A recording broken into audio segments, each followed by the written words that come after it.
യോഹന്നാന്റെ സുവിശേഷം 10-ാം അധ്യായത്തിന്റെ 4-ാമത്തെ തിരുവെടുത്ത്, വളരെ പരിചിതമായ തിരുവെടുത്ത ദൈവദാസനെ പ്രാരംഭ ഭാഗം ഒന്നുകൂടെ വായിച്ചാട്ടെ. തനിക്കുള്ളവയൊക്കെയും പുറത്ത് കൊണ്ടുപോയ ശേഷം കൊണ്ടുപോയ ശേഷം അപ്പോൾ ദൈവത്തിന് ആവശ്യമുള്ളതിനെയെല്ലാം ദൈവം പുറത്തെടുക്കും. ഇന്ന് രാത്രി നമ്മളതാ ഒന്ന് ചിന്തിക്കാൻ ഉദ്ദേശിക്കുന്നത്. അവിടത്തേക്ക് ആവശ്യമുള്ളതിനെയെല്ലാം അവിടുന്ന് പുറത്തെടുക്കും. യോഹന്നാന്റെ സുവിശേഷം 4-ാമത്തെ സുവിശേഷമാണ് എന്ന് പറഞ്ഞാൽ മറ്റു 3 മെച്ചപ്പെട്ടതും ഇത് മോശമാണെന്നല്ല, അത് ഓർഡറിൽ എഴുതിയത് കൊണ്ട് 4 സുവിശേഷം ഒന്നേ ഉള്ളൂ, അത് യേശു ക്രിസ്തുവാണ്. പുതിയ നിയമത്തിലെ 27 പുസ്തകങ്ങൾ, പഴയ നിയമത്തിലെ 39 പുസ്തകങ്ങൾ, മൊത്തം 66 പുസ്തകങ്ങളാണ്. ഞാൻ ലളിതമായിട്ട് 1-2 കാര്യങ്ങൾ പറയുന്നത്. ആദ്യ ദിവസം തന്നെയല്ല ഈ പുസ്തകം എടുത്തുകൊണ്ട് ചിലർ നടക്കുന്നതല്ലാതെ ചിലർക്ക് ഇതിനകത്ത് അറിവൊന്നുമില്ല. ഞായറാഴ്ച രാവിലെ ഇതെടുത്തോണ്ട് നെടുമ്പറത്തോട്ട് ഓടുന്നു, ചാരലോടോട്ട് ഓടുന്നു, അങ്ങ് തെക്കോട്ട് ഓടുന്നു, പെരിഞ്ഞിലേക്ക് ഓടുന്നു, തിരുവല്ലയ്ക്ക് പോകുന്നത്. അല്ലെങ്കിൽ എല്ലാവർക്കും ഇതെന്തുവാന്ന് അറിയാമല്ല, പുസ്തകമായിട്ട് നടക്കുന്നുണ്ട്. അറിവുള്ള ചിലര് ഇതിനകത്തുണ്ട്, അവർ പുസ്തകം കൊണ്ടുവന്നിട്ടുമില്ല. വലിയ കാര്യം, കാരണം അവർക്ക് അറിവുള്ളത് കൊണ്ട് ഇതിന്റെ ആവശ്യം ഇനി ഇല്ല. അപ്പം 2 വകുപ്പിലെ ആൾക്കാർ വന്നിരുന്നു. അപ്പൊ അറിയാത്തവരുടെ അറിവിന് ചില കാര്യങ്ങൾ പറയാം. ഈ പുസ്തകം, സത്യവേദ പുസ്തകം 66 പുസ്തകം. അതില് 2 ഭാഗമാണ്, പഴയ നിയമോ പുതിയ നിയമോ. ഇപ്പൊ നിങ്ങൾ ചിന്തിക്കുക, ചാത്തങ്കേരി വന്ന് ഇത് പറയാനാണോ വന്നെന്ന്. അതില്ല, ചാത്തങ്കരിക്കാരൊക്കെ പണ്ട് മുതലേ പെന്തിക്കോസുകാർ ഒത്തിരി ഉണ്ട്. അപ്പുറയും ഇവിടെയൊക്കെ ആയിട്ട് ദേശത്തുമൊക്കെ പെരിങ്ങര മേപ്രായില് പഴയ പെന്തിക്കോസുകാരാ. പാലം കയറിച്ചിട്ട് അങ്ങോട്ട് പോയാൽ മതി, കാരണം തങ്കയ്യാച്ചന്റെ കാലം മുതൽ പെന്തിക്കോസ് വന്നവരാ. അപ്പൊ ഞങ്ങളോടാണോ ഇതെല്ലാം പറയാൻ വന്നിരിക്കുന്നത്? തന്നെയല്ല, CMS മിഷണറിമാര് അത് ഒത്തിരി മുമ്പ് ചാത്തങ്കരിലുമൊക്കെ വന്ന് വേല തുടങ്ങിയതാണ്. അവരാണല്ലോ ബൈബിള് അച്ചടിച്ച് തരാനായിട്ട് അഹോരാത്രം യത്നിച്ചതും. അപ്പൊ ഞങ്ങളോടാണോ? മാർത്തോമായി അത്ര മോശമല്ല. അപ്പം അവർ ചിന്തിക്കുന്നത് ഇതൊക്കെ പറയാനാണോ വന്നത്? ഇത് പറയാനാ വന്നത്. കാരണം ഇതെടുത്തോണ്ട് നടക്കുന്നതല്ലാതെ വല്ലപ്പോഴും എടുത്തിങ്ങനെ ഉമ്മ വെക്കുന്നതല്ലാതെ എന്നാന്ന് ചിലർക്കറിയാൻ മേല, നോട്ടോ ഇരുമ്പം കാണുമ്പോൾ അറിയാം. അപ്പൊ അതുകൊണ്ട് 66 പുസ്തകം, ഉൽപ്പത്തി പുസ്തകം, ആദ്യ പുസ്തകം, ഒടുവിലത്തെ പുസ്തകം, വെളിപ്പാട് പുസ്തകം, മൊത്തം 66 പുസ്തകം. ഈ 66 പുസ്തകത്തെ 2 ഭാഗങ്ങളാണ്, പഴയ നിയമവും പുതിയ നിയമവും. ഇത് മുഴുവൻ നിയമമായത്. അപ്പൊ ഈ നിയമം ആദ്യം നമ്മൾ പാലിക്കണം, എന്നുവെച്ച് വേണം മറ്റുള്ളവരോട് മിണ്ടുന്നില്ല. ഉദാഹരണം, ഈ പുസ്തകം വെച്ചോണ്ടാ 4 പേര് ബൈക്കിൽ പോകുന്നത്. എങ്ങനെയുണ്ട് ചാക്കോച്ച? 2 വീലർ പോകാൻ 2 പേരാ പോകേണ്ടത്. ഈ പുസ്തകം എല്ലാവരുടെയും കയ്യിൽ കൊണ്ട് 4 പേര് മിണ്ടുന്നില്ല. നിയമപുസ്തകം കൈ വെച്ചോണ്ടാണ് നമ്മൾ നിയമം തെറ്റിച്ച് പോകുന്നത്. നമ്മൾ ചിലരുടെ ഒരിക്കലും എന്തിയ അച്ചായനും അമ്മ എന്തിയ അനാഥശാലയിലുണ്ട്. അതിന് പുസ്തകത്തിലല്ല, നിന്റെ പ്രായമുള്ള അപ്പനെയും അമ്മയും ബഹുമാനിക്കണമെന്ന പുസ്തകം എടുത്തോണ്ട് ഓടുക. അപ്പനും അമ്മയെ അനാഥശാല രാവിലെ 5:30 കുർബാനയ്ക്ക് 10 മണിക്ക് തമ്പേറുമായിട്ട് അവിടുന്ന് കമത്തിട്ട് അടിക്കാന്.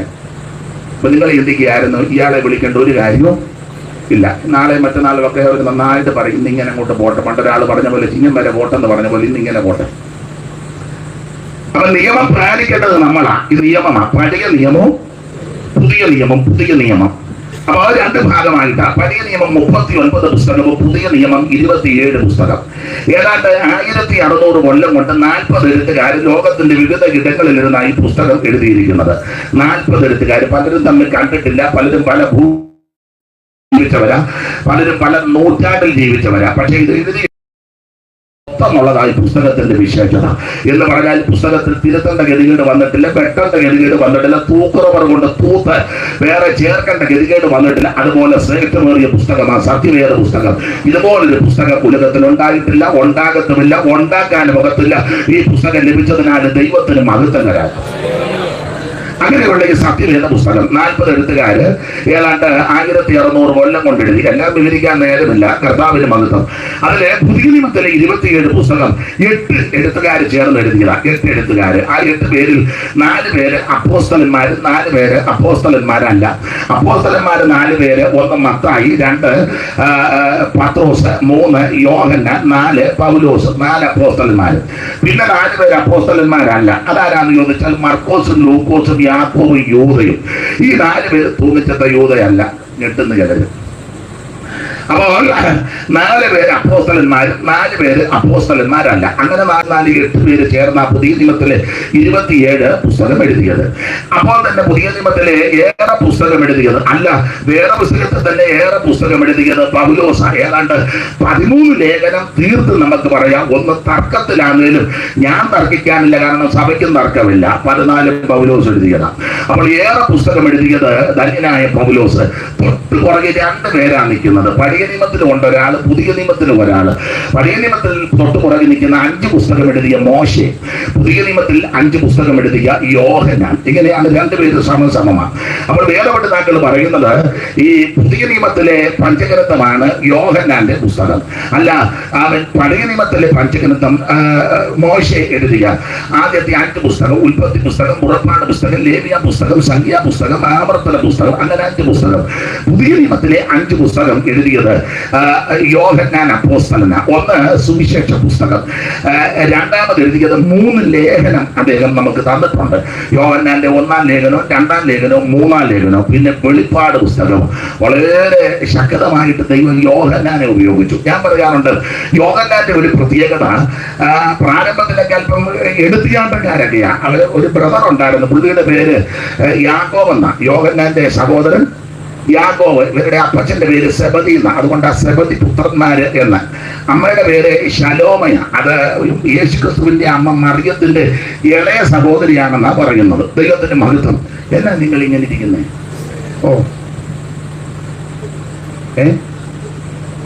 ദൈവത്തിന്റെ മഹത്വം. അതോ ഇനി എപ്പോഴും ഇങ്ങനെ തന്നെ ആണോ എന്നുള്ളതാണ്. അതിങ്ങനെ വിരിക്കുന്നുണ്ട് ഈ മഴയൊക്കെ പിടിച്ച്. അപ്പൊ ശ്രദ്ധിക്കുക. അപ്പോൾ യോഹന്നാന്റെ അമ്മ, യേശുക്രിസ്തുവിന്റെ അമ്മ മറിയത്തിന്റെ ഇളയ സഹോദരി ശലോമ, അപ്പനാണ് സെബദി. 2 സഹോദരങ്ങള് യാക്കോബും യോഹന്നാനും. ഇവരെ പറ്റി ഒരു പ്രയോഗം ഇടിമക്കൾ എന്നാ. ഇടിമക്കള് നമ്മുടെ സഭയിലൊക്കെ ഇടിമക്കളുണ്ട്. കമ്മിറ്റി കൂടുമ്പോ ഉണ്ട്. ഇടിച്ചിടിച്ച് ഒരേ സഭ ഉണ്ടാക്കില്ല. ഇവിടെ ഇടി, അപ്പൊ ഒരു സഭ, പിന്നെ സഭ ഉണ്ടാകുന്നത് വലിയ കാര്യം. അപ്പോൾ ഇടിമക്കള്, ദൈവത്തിന്റെ മകൾ. നാളെ ഒരാൾ പറഞ്ഞു, അവൻ എന്നെ അറിയത്തില്ലെന്ന്. ഞാൻ ഇവിടുത്തുകാരനാ, എന്നെ എന്നോടല്ല മിണ്ടുന്നില്ല. നിങ്ങൾക്ക് പിടികിട്ടുന്നില്ലയോ? ഇടിമക്കള്. ഒരാള് പണ്ട് പറഞ്ഞു, പാലത്തിന് ഇക്കരെ കീറുകയായിരുന്നു. ഏത് പാലമാ? മിണ്ടുന്നില്ല. ചാത്തങ്കേരി എന്നെ വരും പമ്മയിരിക്കുന്നത്. ഇടിമക്കള്. അത് ഞാൻ ആ ഭാഗത്തേക്ക് പോകുന്നില്ല, വെറുതെ ഇതിന് അലോഹ്യം ഉണ്ടാക്കുന്നത്. അപ്പോൾ ഇവര് ക്ഷിപ്രകോപികൾ എഴുതിയാട്ടക്കാരാ. അതുകൊണ്ട് ഈ യേശു ശുശ്രൂഷകളൊക്കെ ചെയ്ത് വചനം പറഞ്ഞപ്പോൾ ചിലരെ അംഗീകരിക്കുന്നില്ല. അപ്പൊ ഇവര് വന്ന് പറഞ്ഞു, തീ ഇറക്കട്ടെ. കർത്താവ് പറഞ്ഞു, അങ്ങനൊന്നും ചെയ്യരുത്, നമ്മുടെ മാർഗം അങ്ങനെയുള്ളതല്ല. അപ്പൊ അല്പം എടുത്തിയാട്ടമൊക്കെ ഉണ്ട്. പക്ഷേ ദൈവം ഈ യോഹന്നാനെ പാകപ്പെടുത്തി, ക്രമപ്പെടുത്തി കർത്താവിന്റെ ശുശ്രൂഷയിൽ ശക്തനാക്കി തീർത്തു. ഇവരെ വിളിച്ചപ്പോ തന്നെ അങ്ങനെ. യേശു ഗലീല കടപ്പുറത്തോടെ നടന്നപ്പോൾ ആദ്യം 2 പേരെ കണ്ടു. ആ 2 പേര് പത്രോസും പത്രോസിന്റെ സഹോദരൻ ആന്ത്രയോസുമാണ്. അവർ 2 പേരും വല വീശുന്നു. മീൻ കിട്ടിയില്ലയോ എന്നുള്ളതല്ല. സാറ് പറഞ്ഞു, ഇവിടെ നേരത്തെ പറഞ്ഞിട്ട് ഇതുവരെ കിളിച്ചില്ലെന്ന്. കിളിക്കും, കാരണം നിന്റെ അപ്പത്തെ വെള്ളത്തിന്മേൽ എറിയുക. സ്തോത്രം. എറിഞ്ഞ ഉടനെ ഒന്നും ചിലപ്പോൾ മണ്ണെന്ന് വരികയല്ല. ചിലപ്പോൾ 2, 3, 5, 10 വർഷം കഴിഞ്ഞായിരിക്കും കിളിക്കുമെന്നുള്ളത് ഉറപ്പാണ്. അതിന്റെ കട്ടകളെ ദൈവം ഉടച്ച് അവൻ നിരത്തും. മഴയാൽ നീ അതിനെ കുതിർക്കും. സമയമാകുമ്പോൾ അത് മുളച്ചു വരുമെന്നുള്ളത് ദൈവത്തിന്റെ വചനത്തിന്റെ പ്രമാണമാണ്. ഇന്ന് രാത്രിയും ഈ മാന്യമായ പന്തല് വളരെ നന്നായിരിക്കുന്നു. പന്തലും കസേരയും ഇതിന്റെ ചുറ്റുപാടുമെല്ലാം ഇതെല്ലാം ചെലവഴിച്ച് ഈ ചെറിയ സഭയിലെ സഭ വലുതാ, ആൾക്കാർ കുറച്ച് ഉള്ളത് കൊണ്ടാണ് ഞാൻ പറഞ്ഞത്. ഈ മാന്യ സഭ ഇത്രയും ബന്ധപ്പെട്ട് ഇതിന്റെ പിന്നിൽ അധ്വാനിച്ചതിന് നിശ്ചയമായിട്ട് ദൈവം പ്രതിഫലം തരും. ഇന്നല്ലെങ്കിൽ നാളെ ദൈവം അതിന് മറുപടി തരുമെന്നുള്ള ഉറപ്പ് വിശ്വസിക്കുന്നവര് മാത്രം ചുമ്മാ കൈപോക്കരുത്. വിശ്വസിക്കുന്നവരെ കൈപോക്ക് ദൈവത്തിന് ശ്രമിക്കാം. ചില ചുമ്മാ എല്ലാത്തിനും അങ്ങ് പൊക്കുന്ന ആൾക്കാരുണ്ട്. അങ്ങനെയൊന്നും പൊക്കരുത്. ഇത് വിശ്വസിച്ച് അംഗീകരിക്കണമെങ്കിൽ മാത്രമേ പൊക്കാവൂ. ദൈവത്തിന്റെ മഹത്വം. അപ്പൊ ശ്രദ്ധിക്കുക, ഈ യോഹന്നാനെ ദൈവം പാകപ്പെടുത്തിയെടുത്തു. ദൈവത്തിന്റെ മഹത്വം. ഇടിമക്കളാ, പക്ഷെ പരുവത്തിലേക്ക് എടുത്തു. അപ്പോൾ യേശു നടന്നു പോയപ്പോൾ 2 പേരും വീശുന്നു. അന്ത്രയോസും പത്രോസും വീശുന്നു. കർത്താവിന് മനസ്സിലായി ഇവരെ ശുശ്രൂഷിക്കുകൊള്ള. മീൻ കിട്ടിയില്ല എന്നുള്ളതല്ല, പക്ഷെ വീശുന്നുണ്ടല്ലോ. ചുമ്മാ ഇരിക്കുകയല്ല, മെനക്കേടല്ലോ, അധ്വാനിക്കുന്നുണ്ടല്ലോ. അപ്പൊ യേശുവിന്റെ മനസ്സിലായി കൊണ്ടുവന്ന പ്രയോജനപ്പെടും. വീശിയ 2 എണ്ണം. പിന്നെ അങ്ങോട്ട് ചെന്നപ്പോൾ രണ്ടുപേര് വല നന്നാക്കുന്നു. അത് യാക്കോബും അദ്ദേഹത്തിന്റെ ബ്രദർ യോഹന്നാൻ അപ്പോസ്തലനുമാണ്. രണ്ടുപേര് സെബദിയുടെ മക്കള് വല നന്നാക്കുന്നു. അപ്പൊ കർത്താവിന്റെ മനസ്സിലായി ഇവരെയും കൊള്ളാം, നന്നാക്കും. മറ്റേ പുള്ളി വീശി പിടിച്ചിഞ്ഞു കൊണ്ടുവരും. ഇവർ രണ്ടുപേരും കൂടി ഇരുന്ന് നന്നാക്കും. അങ്ങനെ ശുശ്രൂഷ. ചിലരെ ചെന്ന് കൊണ്ടുവന്ന് കഴിയുമ്പോൾ അകത്തിരിക്കുന്നവർ നന്നാക്കി എടുക്കണം. മിണ്ടുന്നില്ല. എല്ലാവർക്കും വീശാൻ വശമൊന്നും ഇല്ല. ഒക്കെ ചിലർ വീശി കഴിഞ്ഞാൽ ചിലപ്പോൾ കപ്പൂപ്പനെയാണ് കിട്ടുന്നത്. നിങ്ങളുടെ അപ്പർ കുട്ടനാട്ടുകാരായതുകൊണ്ട് അറിയാമല്ലോ, മാലത്തി വെട്ടാനും ഊപ്പയൊക്കെ കിട്ടും. ചില 5 വർഷം പ്രവർത്തിച്ചപ്പോൾ കിട്ടിയതാ ഒരു തള്ള, അതിന് ശ്വാസം പോലും വിടാൻ മേല. സ്തോത്രം പറയാത്തൊരപ്പന് അവര് വരണ്ടെന്നല്ല പറഞ്ഞ, അവര് വരട്ടെ, പക്ഷെ 5 വർഷത്തെ പ്രവർത്തനം എല്ലാം ചെറുതെ പ്രവർത്തിക്കാൻ വിട്ടെ. അവര് ചടിയിടാൻ ആത്മാക്കൾ തന്നെ ഇടും. അത് അവർക്ക് വിശേഷ കൃപ ദൈവം കൊടുത്തതാ. അതുകൊണ്ട് ആരും നിരാശപ്പെടരുത്. ഇന്ന് രാത്രി പിടിക്കുന്ന എല്ലാവർക്കും ദൈവം കൃപ തന്നിട്ടുണ്ട്. ചിലർക്ക് വീശാനാ, ചിലർക്ക് നന്നാക്കാനാ, ചിലർക്ക് അവരെ സംരക്ഷിക്കാനാ, ചിലർക്ക് അവർക്ക് കൈത്താങ്ങൽ കൊടുക്കാനാ, ചിലര് അവർക്ക് മറ്റൊത്താശ ചെയ്യാനാ. ഇവിടെ ഇരിക്കുന്ന എല്ലാവർക്കും ദൈവം ഓരോ കൃപ തന്നിട്ടുണ്ട്. അപ്പോൾ കർത്താവ് അങ്ങനെ അവരെ ഈ തെരഞ്ഞെടുത്തത്.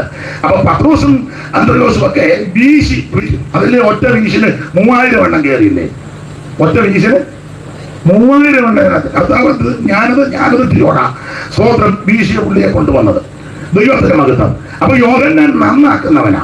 നിങ്ങൾ യോഹന്നാന്റെ ലേഖനം പഠിച്ച് ദുരുപദേശമെല്ലാം സഭക്കകത്ത് വന്നപ്പോൾ യോഹന്നാൻ നന്നാക്കി, വല നന്നാക്കി, കൂട്ടിക്കെട്ടി, കണ്ണി പൊട്ടിയതും പൊട്ടിപ്പോയതും എല്ലാം ഇരുന്ന് നന്നാക്കി. എന്ന് പറഞ്ഞാൽ ദുരുപദേശക്കാര്, പാഷണ്ഡോപദേശക്കാര്, വിരുദ്ധോപദേശക്കാര്, ക്രിസ്തുവിനെ അംഗീകരിക്കാത്തവര്, ഉൾക്കൊള്ളാത്തവരൊക്കെ കയറിയപ്പോൾ പൊട്ടിക്കിടന്നതെല്ലാം നന്നാക്കി കെട്ടി ക്രമപ്പെടുത്തി സഭ നന്നാക്കി കൊണ്ടുപോയി.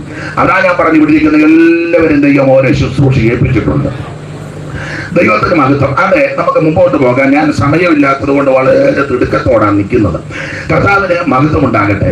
അപ്പോൾ യോഹന്നാന്റെ സുവിശേഷം ഓടിച്ചു 2 കാര്യങ്ങൾ പറയാം. 10-ാം അധ്യായത്തിന്റെ 4-ാം വാക്യമാണ് വായിച്ചത്. എന്താണ് സുവിശേഷം? സുവിശേഷം അപ്പോൾ ശ്രദ്ധിക്കുക. പുതിയ നിയമത്തിലെ 27 പുസ്തകം, അതിലെ ആദ്യത്തെ 5 പുസ്തകം ഞാൻ എപ്പോഴും പറയും ചരിത്ര പുസ്തകങ്ങളാണ്. ആദ്യത്തെ 5 പുസ്തകം ചരിത്ര പുസ്തകം. ആ ചരിത്ര പുസ്തകം 2 പഠിക്കണം. അതിലെ ആദ്യത്തെ 4 പുസ്തകം യേശുക്രിസ്തുവിന്റെ ചരിത്രം. യേശുക്രിസ്തുവിന്റെ ചരിത്രം. 5-ാമത്തെ പുസ്തകം അതും ചരിത്ര പുസ്തകമാണ്. അത് ആദിമ സഭയുടെ ചരിത്രമാണ്.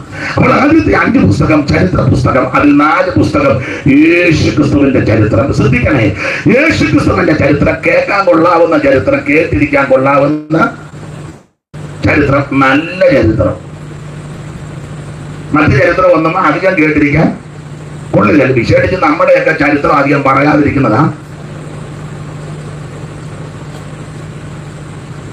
ഞാനൊരു വീട്ടിൽ ചെന്നപ്പോ അമ്മ ചരിത്രം പറയാൻ പറഞ്ഞപ്പോ മക്കൾ പറഞ്ഞു വേണ്ട വിശേഷം ഒന്നും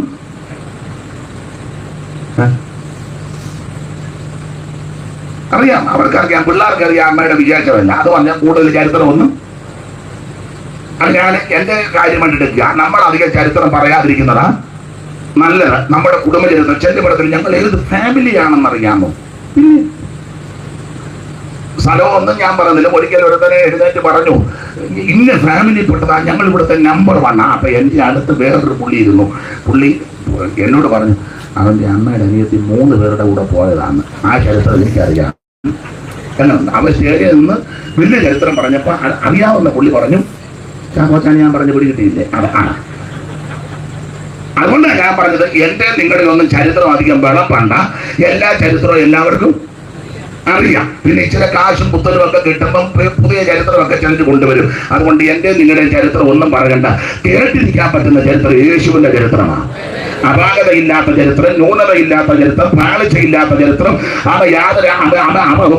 ദോഷമില്ലാത്ത ചരിത്രം, അത് നസറയനാകുന്ന യേശുക്രിസ്തുവിന്റെ ചരിത്രമാണ്. എന്ന് പറഞ്ഞാൽ കന്യാശൂന്യമായി ഈ ഭൂമിയിൽ പൂജാതിനായ കാലം മുതലുള്ള ചരിത്രമല്ല, അവിടത്തേക്ക് പൂർവാസ്തിത്വമുള്ള ചരിത്രമാണ്. എന്നാൽ നിങ്ങളുടെയൊക്കെ ചരിത്രം ജനിച്ചു കഴിഞ്ഞാൽ എഴുതിയത്. ഹൈന്ദവരായ സ്നേഹിതന്മാര് അവരുടെ ആചാരവും അനുഷ്ഠാനം അനുസരിച്ച് ജനിച്ചു കഴിയുമ്പോൾ ജാതകം എഴുതും. ജനിച്ചു കഴിഞ്ഞ് എന്നെ ജാതകം എഴുതിയതാ. അമ്മ പറഞ്ഞു കേട്ടിട്ടുണ്ട്, ജാതകം എഴുതിയതാ. രാഘവകന്യാനെ വെച്ച് ജാതകം എഴുതിച്ചതാണ് അമ്മ പറഞ്ഞു കേട്ടേക്കുന്നത്. അതൊക്കെ ഞാനിപ്പോ പറയുന്നില്ല. അപ്പോൾ അതൊക്കെ ജനിച്ചു കഴിഞ്ഞ അപ്പം നക്ഷത്രമൊക്കെ പറഞ്ഞു കൊടുക്കണം, നാഴിക വിനാഴികയൊന്നും തെറ്റരുത്. ഞങ്ങളുടെ അമ്മയ്ക്ക് നല്ല തിട്ടവുമായിരുന്നു, അതുകൊണ്ട് അതെല്ലാം പറഞ്ഞു കൊടുത്ത് കൃത്യമായിട്ട് പുള്ളി എഴുതിയും തന്നു. അതൊന്നും പറയാനല്ല വന്നത്. അപ്പോൾ ഞാൻ നിങ്ങളെന്നൊക്കെ ജനിച്ചു കഴിഞ്ഞാൽ നമ്മുടെ ജാതകവും മറ്റു കാര്യങ്ങൾ, എന്നാൽ നമ്മുടെ കർത്താവാകുന്ന യേശു ക്രിസ്തു ജനിക്കുന്നതിന് മുന്നേ എഴുതി വച്ചിരിക്കുക. അതാണ് നല്ല ചരിത്രമാണ് ഞാൻ പറഞ്ഞത്. അവിടെ നിന്ന് ജനിക്കുന്നതിന് മുമ്പ്, ഈ ഭൂമിയിലേക്ക് വരുന്നതിന് മുമ്പ് അവിടുത്തെ പറ്റി പ്രവാചകന്മാർ ആത്മാവിൽ ദർശിച്ചെഴുതി. നമുക്കറിയാവുന്ന വാക്യം ഒത്തിരിയുണ്ട്. അവൻ മീകാ പ്രവചനം 5-ാം അധ്യായത്തിൽ എഴുതിയിട്ടുണ്ട് എവിടെ ജനിക്കുമെന്ന്, എങ്ങനെ ജനിക്കുമെന്ന് യെശയ്യാവും പറഞ്ഞിട്ടുണ്ട്. 2 വാക്യം ഇപ്പം വായിച്ചോ, എല്ലാ വാക്യവും വായിക്കാൻ നേരമില്ലല്ലോ. ആമൻ 9:6-ഉം 7:14, യെശയ്യാവ് 7:14, 9:6, മീക 5:2 ചേർത്ത് വായിച്ചോ പെട്ടെന്ന്. ചടിയടാതെ ദൈവദാസം വായിക്കണേ. ആ സൂചന വായിച്ചാൽ ഒക്കുന്നുണ്ട്.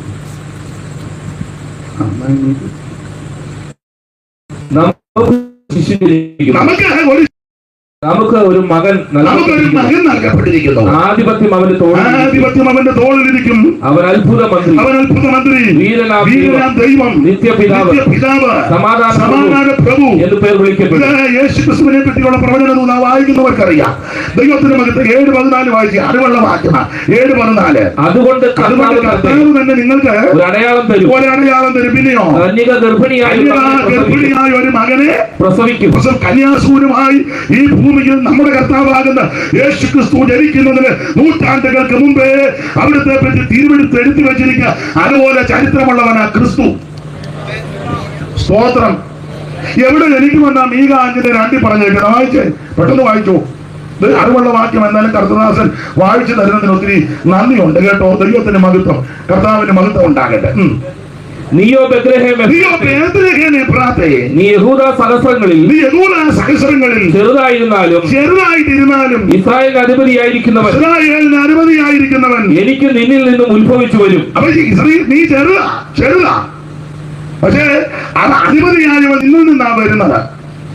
ഒന്നുകൂടെ വാക്യം ഒന്ന് വായിച്ചേ കർത്തദാസനെ. നീയോ ബേത്ലഹേം എഫ്രാത്തേ, നീ യഹൂദ സഹസ്രങ്ങളിൽ ചെറുതാ, പക്ഷേ വരുവാനുള്ള മശിക നസറേയനാകുന്ന യേശു നിന്നിൽ നിന്നാണ് ജനിച്ചു വരുന്നത്.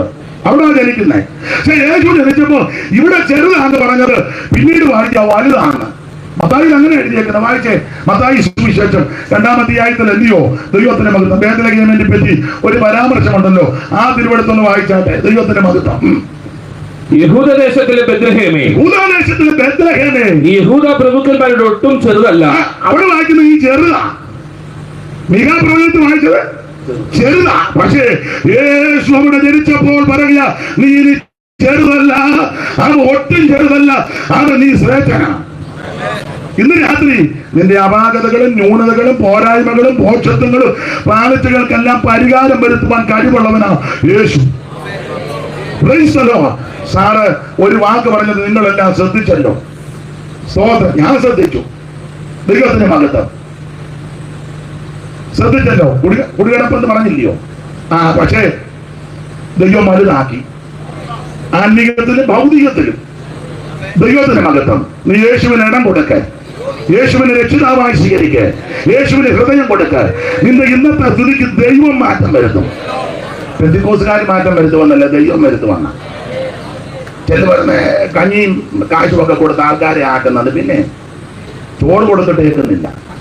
പിന്നെ ആ കഞ്ഞി, ചോറും സാമ്പാറും കോഴിയുടെ കാല് കൊടുത്തിട്ട് പിന്നെ ആ കഞ്ഞി.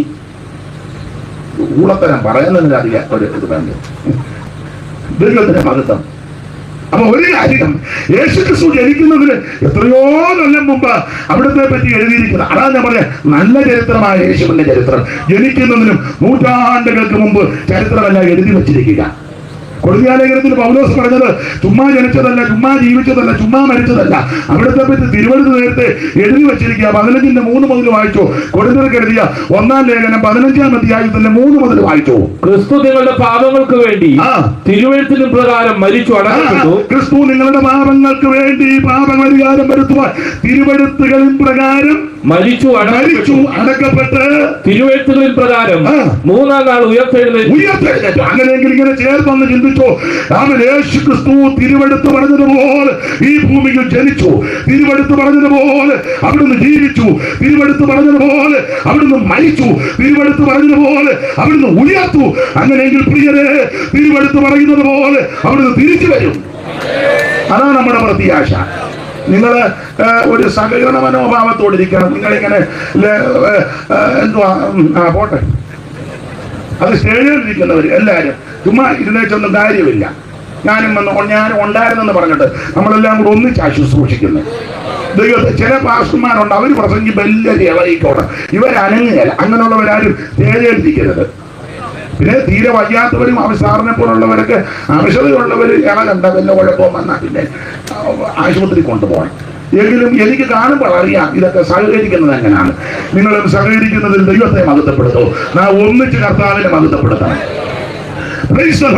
അപ്പൊ ശ്രദ്ധിക്കുക, യേശുക്രിസ്തുവിന്റെ ചരിത്രം അതാ ഏറ്റവും നല്ല ചരിത്രം. കേൾക്കാൻ കൊള്ളാവുന്ന ചരിത്രം, കേട്ടിരിക്കാൻ കൊള്ളാവുന്ന ചരിത്രം, അപാകതയില്ലാത്ത ചരിത്രം, യാതൊരു പ്രേണിച്ചയില്ലാത്ത ചരിത്രം. അത് നസറേയനാകുന്ന യേശുക്രിസ്തുവിന്റെ ചരിത്രമാണ്. അതോർത്ത് ഞാൻ ദൈവത്തെ സ്തുതിക്കുന്നു, ദൈവത്തിന് പകർത്താം. അപ്പൊ ആദ്യത്തെ 4 പുസ്തകം യേശുക്രിസ്തുവിന്റെ ചരിത്രമാണ്. മത്തായി, മർക്കോസ്, ലൂക്കോസ്, യോഹന്നാൻ. 5-ാമത്തെ ചരിത്ര പുസ്തകം അപ്പോസ്തല പ്രവൃത്തി, ആദിമ സഭയുടെ ചരിത്രമാണ്. എല്ലാം വിവരിക്കുന്നില്ല. പിന്നീട് ലേഖനങ്ങളാണ്. റോമാലേഖനം മുതൽ യൂദയുടെ ലേഖനം വരെ 21 ലേഖനം മുഴുവൻ ഉപദേശ വിഷയങ്ങളാണ്. എന്ന് പറഞ്ഞാൽ സുവിശേഷം കേട്ട് ഇതിനകത്ത് വരുന്നവർക്ക് ഉപദേശം കൊടുക്കണം, നന്നായിട്ട് ഉപദേശം കൊടുക്കണം. ഇപ്പൊ അതൊന്നും ഇഷ്ടമല്ല, കൊടുക്കാനും ഒക്കുന്നില്ല. അറിയാമെങ്കിലും കൊടുക്കാനും ഒന്നും ഉപദേശം ഒന്നും തീർത്ത് പറയാൻ മേല. ഇപ്പൊ പറഞ്ഞു കഴിഞ്ഞ ഉടനെ സഭ വിട്ടു പോകും. ഉടനെ പറയും അവിടെ ഇത്ര ഒന്നും പറയത്തില്ല, ഞങ്ങൾ അങ്ങോട്ട് പോവാം. അവരും പ്രാർത്ഥിച്ചോണ്ടിരിക്കുക 2 കിട്ടാൻ. ഉടനെ അവിടെ ചേർന്ന് പറയും, അവിടെ വലിയ ബുദ്ധിമുട്ടാണ്, അവിടെ ബുദ്ധിമുട്ടാണ്. ഉപദേശം ഒന്നും പറയത്തില്ല. കാരണം ഇപ്പൊ പാസ്റ്റർമാരും എല്ലാം പേടിച്ചായിരിക്കുന്നത്. 3-4 അതിനെ എന്ത് തട്ടിത്തൂരി കളയണ്ട വെച്ചോണ്ട് ഇങ്ങനെ പൊത്തിയിരിക്കുക. പണ്ട് ചിരട്ടയ്ക്കകത്ത് മണ്ണിട്ടേച്ച് നമ്മൾ പൊത്തുകയല്ലേ പിള്ളേര്. നിങ്ങളാരും കളിച്ചിട്ട് നിങ്ങൾ വേറെ കളിയായിരിക്കും. ചിരട്ടയ്ക്കകത്ത് മണ്ണ് വെച്ച് പണ്ട് പിന്നെ അത് ചൂപ്പാട് വന്നയാളാ ഞാനും ചാക്കുന്നത്. അപ്പൊ ശരിക്കും ഇങ്ങനെ പൊത്തി ചിരട്ട എടുക്കും. അത് പുട്ടാണോ? അല്ല, അറിയാ എന്ന് പറഞ്ഞ പോലെ ഇപ്പം ഈ പലതും അത് ഉപദേശമൊന്നുമില്ല. ഇതിനകത്ത് വന്ന് കർക്കശമായ ഉപദേശം പറയണം. അതാണ് ലേഖനങ്ങൾ. 21 ലേഖനങ്ങൾ. റോമാലേഖനം മുതൽ യൂദയുടെ ലേഖനം വരെ 21 ലേഖനം. റോമാലേഖനം വിശ്വാസത്താൽ നീതീകരണമാണ്. നീതീകരിക്കപ്പെട്ട വിശുദ്ധന്മാരുടെ വിശുദ്ധീകരണമാണ് കൊരിന്ത് ലേഖനം. അങ്ങനെ വിശുദ്ധീകരിക്കപ്പെട്ട വിശുദ്ധന്മാരുടെ സ്വാതന്ത്ര്യമാണ് ഗലാത്യ ലേഖനം. സ്വാതന്ത്ര്യം പ്രാപിച്ച വിശുദ്ധന്മാരുടെ സ്ഥാനമാനമായ എഫേസ്യ ലേഖനം. സ്ഥാനമാനം പ്രാപിച്ച വിശുദ്ധന്മാരുടെ സന്തോഷമാണ് ഫിലിപ്പിയ ലേഖനം. അങ്ങനെയുള്ളവരുടെ അവകാശമാണ് കൊലോസ്യ ലേഖനം. ആ അവകാശം പ്രാപിച്ചവരുടെ പ്രത്യാശയാണ് തെസ്സലോനിക്ക ലേഖനം. പ്രത്യാശ പ്രാപിച്ച ദൈവമക്കളുടെ പ്രമാണമാണ് തിമോഥെയോസിന്റെ ലേഖനവും തീത്തോസിന്റെ ലേഖനവും. അങ്ങനെ പ്രമാണമുള്ളവർക്ക് ദൈവം ഒന്ന് കരുതി വെച്ചത് യാക്കോബിന്റെ ലേഖനം. അങ്ങനെ കരുതി വെച്ച ദൈവമക്കൾക്ക് വേണ്ടി പ്രവർത്തിയിൽ ഉത്സാഹരാകണം. ആ യാക്കോബ് ഉപദേശമാണ്. വിശ്വാസം മാത്രം പ്രസംഗിച്ചാൽ പോലെ പ്രവൃത്തിയും വേണം. പ്രവൃത്തിയില്ലാത്ത വിശ്വാസം നിർജീവമാണ്. രാവിലെ ഒരുത്തൻ വീട്ടിൽ വന്നു, എന്നാൽ നമ്മൾ ചെല്ലി ചോദിക്കുന്നത് കട്ട കുടിച്ചാച്ചായിരിക്കും വന്നല്ലയോ? ഉടനെ മറ്റേ പുള്ളി ആയിരിക്കും ഇല്ലയോ? ചാത്തങ്കരി പാലത്തിന് അവിടെ ഒന്ന് പറയാം, യേശു ക്രിസ്തു രക്ഷിക്കും. ആരുണ്ട്? ആരുമില്ലടാ. നിന്റെ വീട്ടിൽ വന്നാൽ കൈ അറുത്താ ഉപ്പ് തരികയല്ല. എന്നിട്ട് പാലത്തിലോട്ട് ആ പാലത്തിന്റെ കൈവരിയെ കോളാമ്പി വെച്ചിട്ട് നിന്ന് അലറുക. ഗേറ്റും പൂട്ടി. എല്ലാവരുടെയും കാര്യമല്ല. ആണെന്നേ അതിന് വെച്ച് യഹോവയാൽ അന്വേഷിക്കപ്പെട്ടവന് എന്തിനു പുറത്ത് നിൽക്കുന്നത്? അകത്ത് വരാൻ. എന്താ ഗേറ്റാൽ എഴുതി വെച്ചേക്കാം പട്ടിയുണ്ട്. എന്തിനാ 2 കൂടെ എഴുതുന്നേ? ഒന്നെങ്കിൽ പട്ടി ഉണ്ടെന്ന് എഴുത്, ഇല്ലെങ്കിൽ ദൈവം ഉണ്ടെന്ന് എഴുത്. ഞാൻ പറയുന്നത് നിന്നൊക്കെ മനസ്സിലാകുന്നില്ലേ? സാറിന് മനസ്സിലാകുമെന്ന് എനിക്കറിയാം. മനസ്സിലാകുന്നില്ലേ? പക്ഷെ അത് എല്ലാവരും മനസ്സിലാകുന്നുണ്ട്. മനസ്സിലായാൽ മതി. 2 കൂടെ എഴുതി വെക്കരുത്. വെടിവെക്കുക തല്ലിക്കൊല്ലുകയും ചെയ്യരുത്. പ്രവർത്തിക്കില്ലാത്ത വിശ്വാസം നിർജീവമാണ്. ദൈവത്തിന് മഹത്വം. അതുകൊണ്ട് അബ്രഹാം പ്രവൃത്തിയാൽ ദൈവം തെളിയിച്ചു കൊടുത്തത്. തന്റെ ഏതിനാതിനെ യാഗടിപ്പാൻ അന്ന് പ്രവൃത്തിയാൽ തെളിയിച്ചു കൊടുത്തു. വിശ്വാസവും പ്രവൃത്തി ഒരു പക്ഷിയുടെ 2 ചിറക് പോലെ. അത് നമുക്ക് ആ ഭാഗം വിട്ടേക്കാം. അപ്പോൾ യാക്കോബിന്റെ ലേഖനം പ്രവൃത്തിക്ക് ഊന്നൽ കൊടുത്തിരിക്കുക. ദൈവത്തിന് മഹത്വം. അവൻ പത്രോസിന്റെ ലേഖനം അവൻ പ്രത്യാശയുടെ സ്വീകാര്യം മുറുകെ പിടിക്കണം. നമുക്കൊരു വലിയ ജീവനുള്ള പ്രത്യാശ. യോഹന്നാന്റെ ലേഖനം മുഴുവൻ അവൻ ദൈവസ്നേഹത്തെ പറ്റിയാ. ദൈവസ്നേഹം. ഞാൻ നിങ്ങളൊക്കെ സ്നേഹത്തെ പറ്റി പ്രസംഗിക്കും, പാടും, പ്രാർത്ഥിക്കും. ഭയങ്കര പ്രസംഗമാണ് സ്നേഹം. അഗാപ്പെ. അനിയനോട് വേണ്ടിയിട്ട് 5 വർഷമായി. വിഷയം തന്നെ അഗാപ്പെ. സ്വന്തം അനിയനോട് വേണ്ടിയിട്ട്. അപ്പൊ ഒരാളെന്നോട് പറഞ്ഞു ആഗപ്പേയാന്ന് പറഞ്ഞു. ഇവനെല്ലാം ആര്? എന്നെ എല്ലാവരും ഇങ്ങനെ പമ്മിയിരിക്കുന്നത്. ഞാനിപ്പോ പോയേക്കാം, ഉടനെ പോയേക്കാം. സ്വന്തം ഒരു സഭയിലാ കൂടുന്നത്. തമ്മിൽ നിൽക്കുന്നുമില്ല, കാര്യം കൊടുക്കുന്നില്ല. അവൻ ഇങ്ങോട്ട് വരുമ്പോ തെക്കോട്ട് മോന്ത വെച്ചോണ്ടിരിക്കുക. എന്നുവെച്ചാൽ അവൻ പോയി കഴിയുമ്പോ മാല കണ്ടിട്ടൊരു നോട്ടം പോയോ എന്ന്. പ്രസംഗമല്ല, ആകെ ഈ വിധത്തിലാണ് ഈ പോകുന്നെങ്കിൽ സൂക്ഷം നിനക്ക് പേ വരും. ദൈവസ്നേഹം അതല്ല. ദൈവസ്നേഹത്തിന്റെ പ്രത്യേകത എന്നെ സ്നേഹിച്ചില്ലെങ്കിലും ഞാൻ സ്നേഹിക്കും, എന്നെ ഇഷ്ടപ്പെട്ടില്ലെങ്കിലും ഞാൻ ഇഷ്ടപ്പെടും. ഒരു കാലത്ത് ഈ മാർഗം നമുക്ക് ഇഷ്ടമല്ല. ഏതാ? സുവിശേഷം.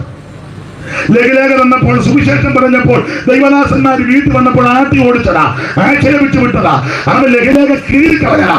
ബൈബിളൊക്കെ എടുത്ത് ദൂരോട്ട് എറിഞ്ഞവർ ചിലപ്പോ കാണും. ഇഷ്ടപ്പെട്ടതല്ല, തട്ടിക്കളഞ്ഞേച്ച് നമ്മൾ നമ്മുടെ ഇഷ്ടത്തിന് ഓടിപ്പോയി. എന്നാ പോയവനതിലേ അങ്ങ് പൊക്കോട്ടെന്ന് പറഞ്ഞ് ദൈവം വിചാരിച്ചില്ല. നീ പോയ നിന്റെ പിന്നാലെ നിന്നെ തേടി വന്നു. അതാ കാൽവരിയിലെ സ്നേഹം. എനിക്ക് നിങ്ങൾക്ക് ഇത് ഇഷ്ടമല്ലായിരുന്നു, പക്ഷെ ഇഷ്ടമില്ലാതെ ഓടിപ്പോയപ്പോൾ പോയവനതില് എന്റെ ഭാഷയാ പോയവനതില് ഒരു പോക്ക് പോട്ടെന്നും പറഞ്ഞ് ദൈവം ഇരുന്നില്ല. നീ പോയ നിന്റെ പിന്നാലെ നിന്നെ തേടി വന്ന ദൈവസ്നേഹം, അതാണ് കാൽവരിയിലെ സ്നേഹം. ഇന്ന് രാത്രി സുഹൃത്തെ, പിതാവേ, മാതാവേ, സ്വോത്രം, നിന്നെ സ്നേഹിക്കുന്ന ഒരു ദൈവമുണ്ട്, നിന്നെ ഇഷ്ടപ്പെടുന്ന ഒരു ദൈവമുണ്ട്. ദൈവസ്നേഹം ഇന്ന് രാത്രി വ്യാപരിക്കണം. ഈ തമ്മിൽ മിണ്ടാത്തവരും കൈ കൊടുക്കാത്തവരൊന്നും ഈ സ്നേഹത്തെ പറ്റി പറയരുത്. ഇല്ല പിന്നെ മറ്റേ പുള്ളി പറഞ്ഞതുപോലെ പറയും, അവന്റെ അമ്മയുടെ അനിയത്തിയുടെ ചരിത്രം. മിണ്ടുന്നില്ല. എന്നാ മിണ്ടാനാ? എന്നാ ഞാൻ ഇച്ചിരിയുടെ സമയം എടുത്തോട്ടെ? ആയിക്കോട്ടെ. അല്ല, ചിലരുടെ മുഖം കണ്ടിട്ട് വയ്യാവേലിയാണല്ലോ എന്ന്. എന്നെ കൊണ്ട് ഇതൊക്കെ ഒക്കുള്ളൂ, ഇങ്ങനെ ഒക്കുള്ളൂ. ദൈവത്തിന്റെ മഹത്വം. നമ്മുടെ പ്രമാണം എന്നാന്നറിയാം, ഈ കന്നത്തടിച്ചാൽ ഇവിടെ കാണിച്ചു കൊടുക്കണം. ഇതാണ് നമ്മുടെ പ്രമാണം. വായിച്ചിട്ടില്ലേ? ഇരിപ്പ് കണ്ടിട്ട് അതും വായിക്കില്ലെന്ന് തോന്നുന്നു. അങ്ങനെ പ്രമാണം അതാണ്. നിന്നെ ആക്ഷേപിക്കും, പരിഹസിക്കും, നിന്ദിക്കും, ഒറ്റപ്പെടുത്തും, വിടക്കെന്നൊക്കെ എന്നും നിരാശപ്പെട്ടു പോകരുത്. സന്തോഷത്തോടെ സഹിച്ചേച്ച് അവരെ വീണ്ടും സ്നേഹിക്കണം. അതാണ് യേശുവിന്റെ സ്വഭാവം. യേശുവിന്റെ സ്വഭാവം. ആ ഗതസമനെ വെച്ച് പ്രാർത്ഥിക്കുമ്പോൾ വിയർപ്പ് രക്തത്തുള്ളിയായിട്ട് വീണെന്ന അങ്ങനെ ചെയ്തിരിക്കുന്നത്. വിയർപ്പ് പ്രാണവേദനയിലായി ദൈവത്തോട് അപേക്ഷിക്കുക. കുറച്ച് പാടാൻ ഒക്കുന്നില്ലെങ്കിലും ഒരു വരി പാടാമോ? എനിക്ക് പാടാൻ പറ്റും. ഞാൻ പാടുമ്പോൾ എടുത്ത് പാടിയാണ്. അതാ കേൾക്കുന്നു ഞാൻ ഗതസമന തോട്ടത്തിലെ പാപിയെനിക്കായി ഒന്തലെ വീടുന്ന പ്രിയന്റെ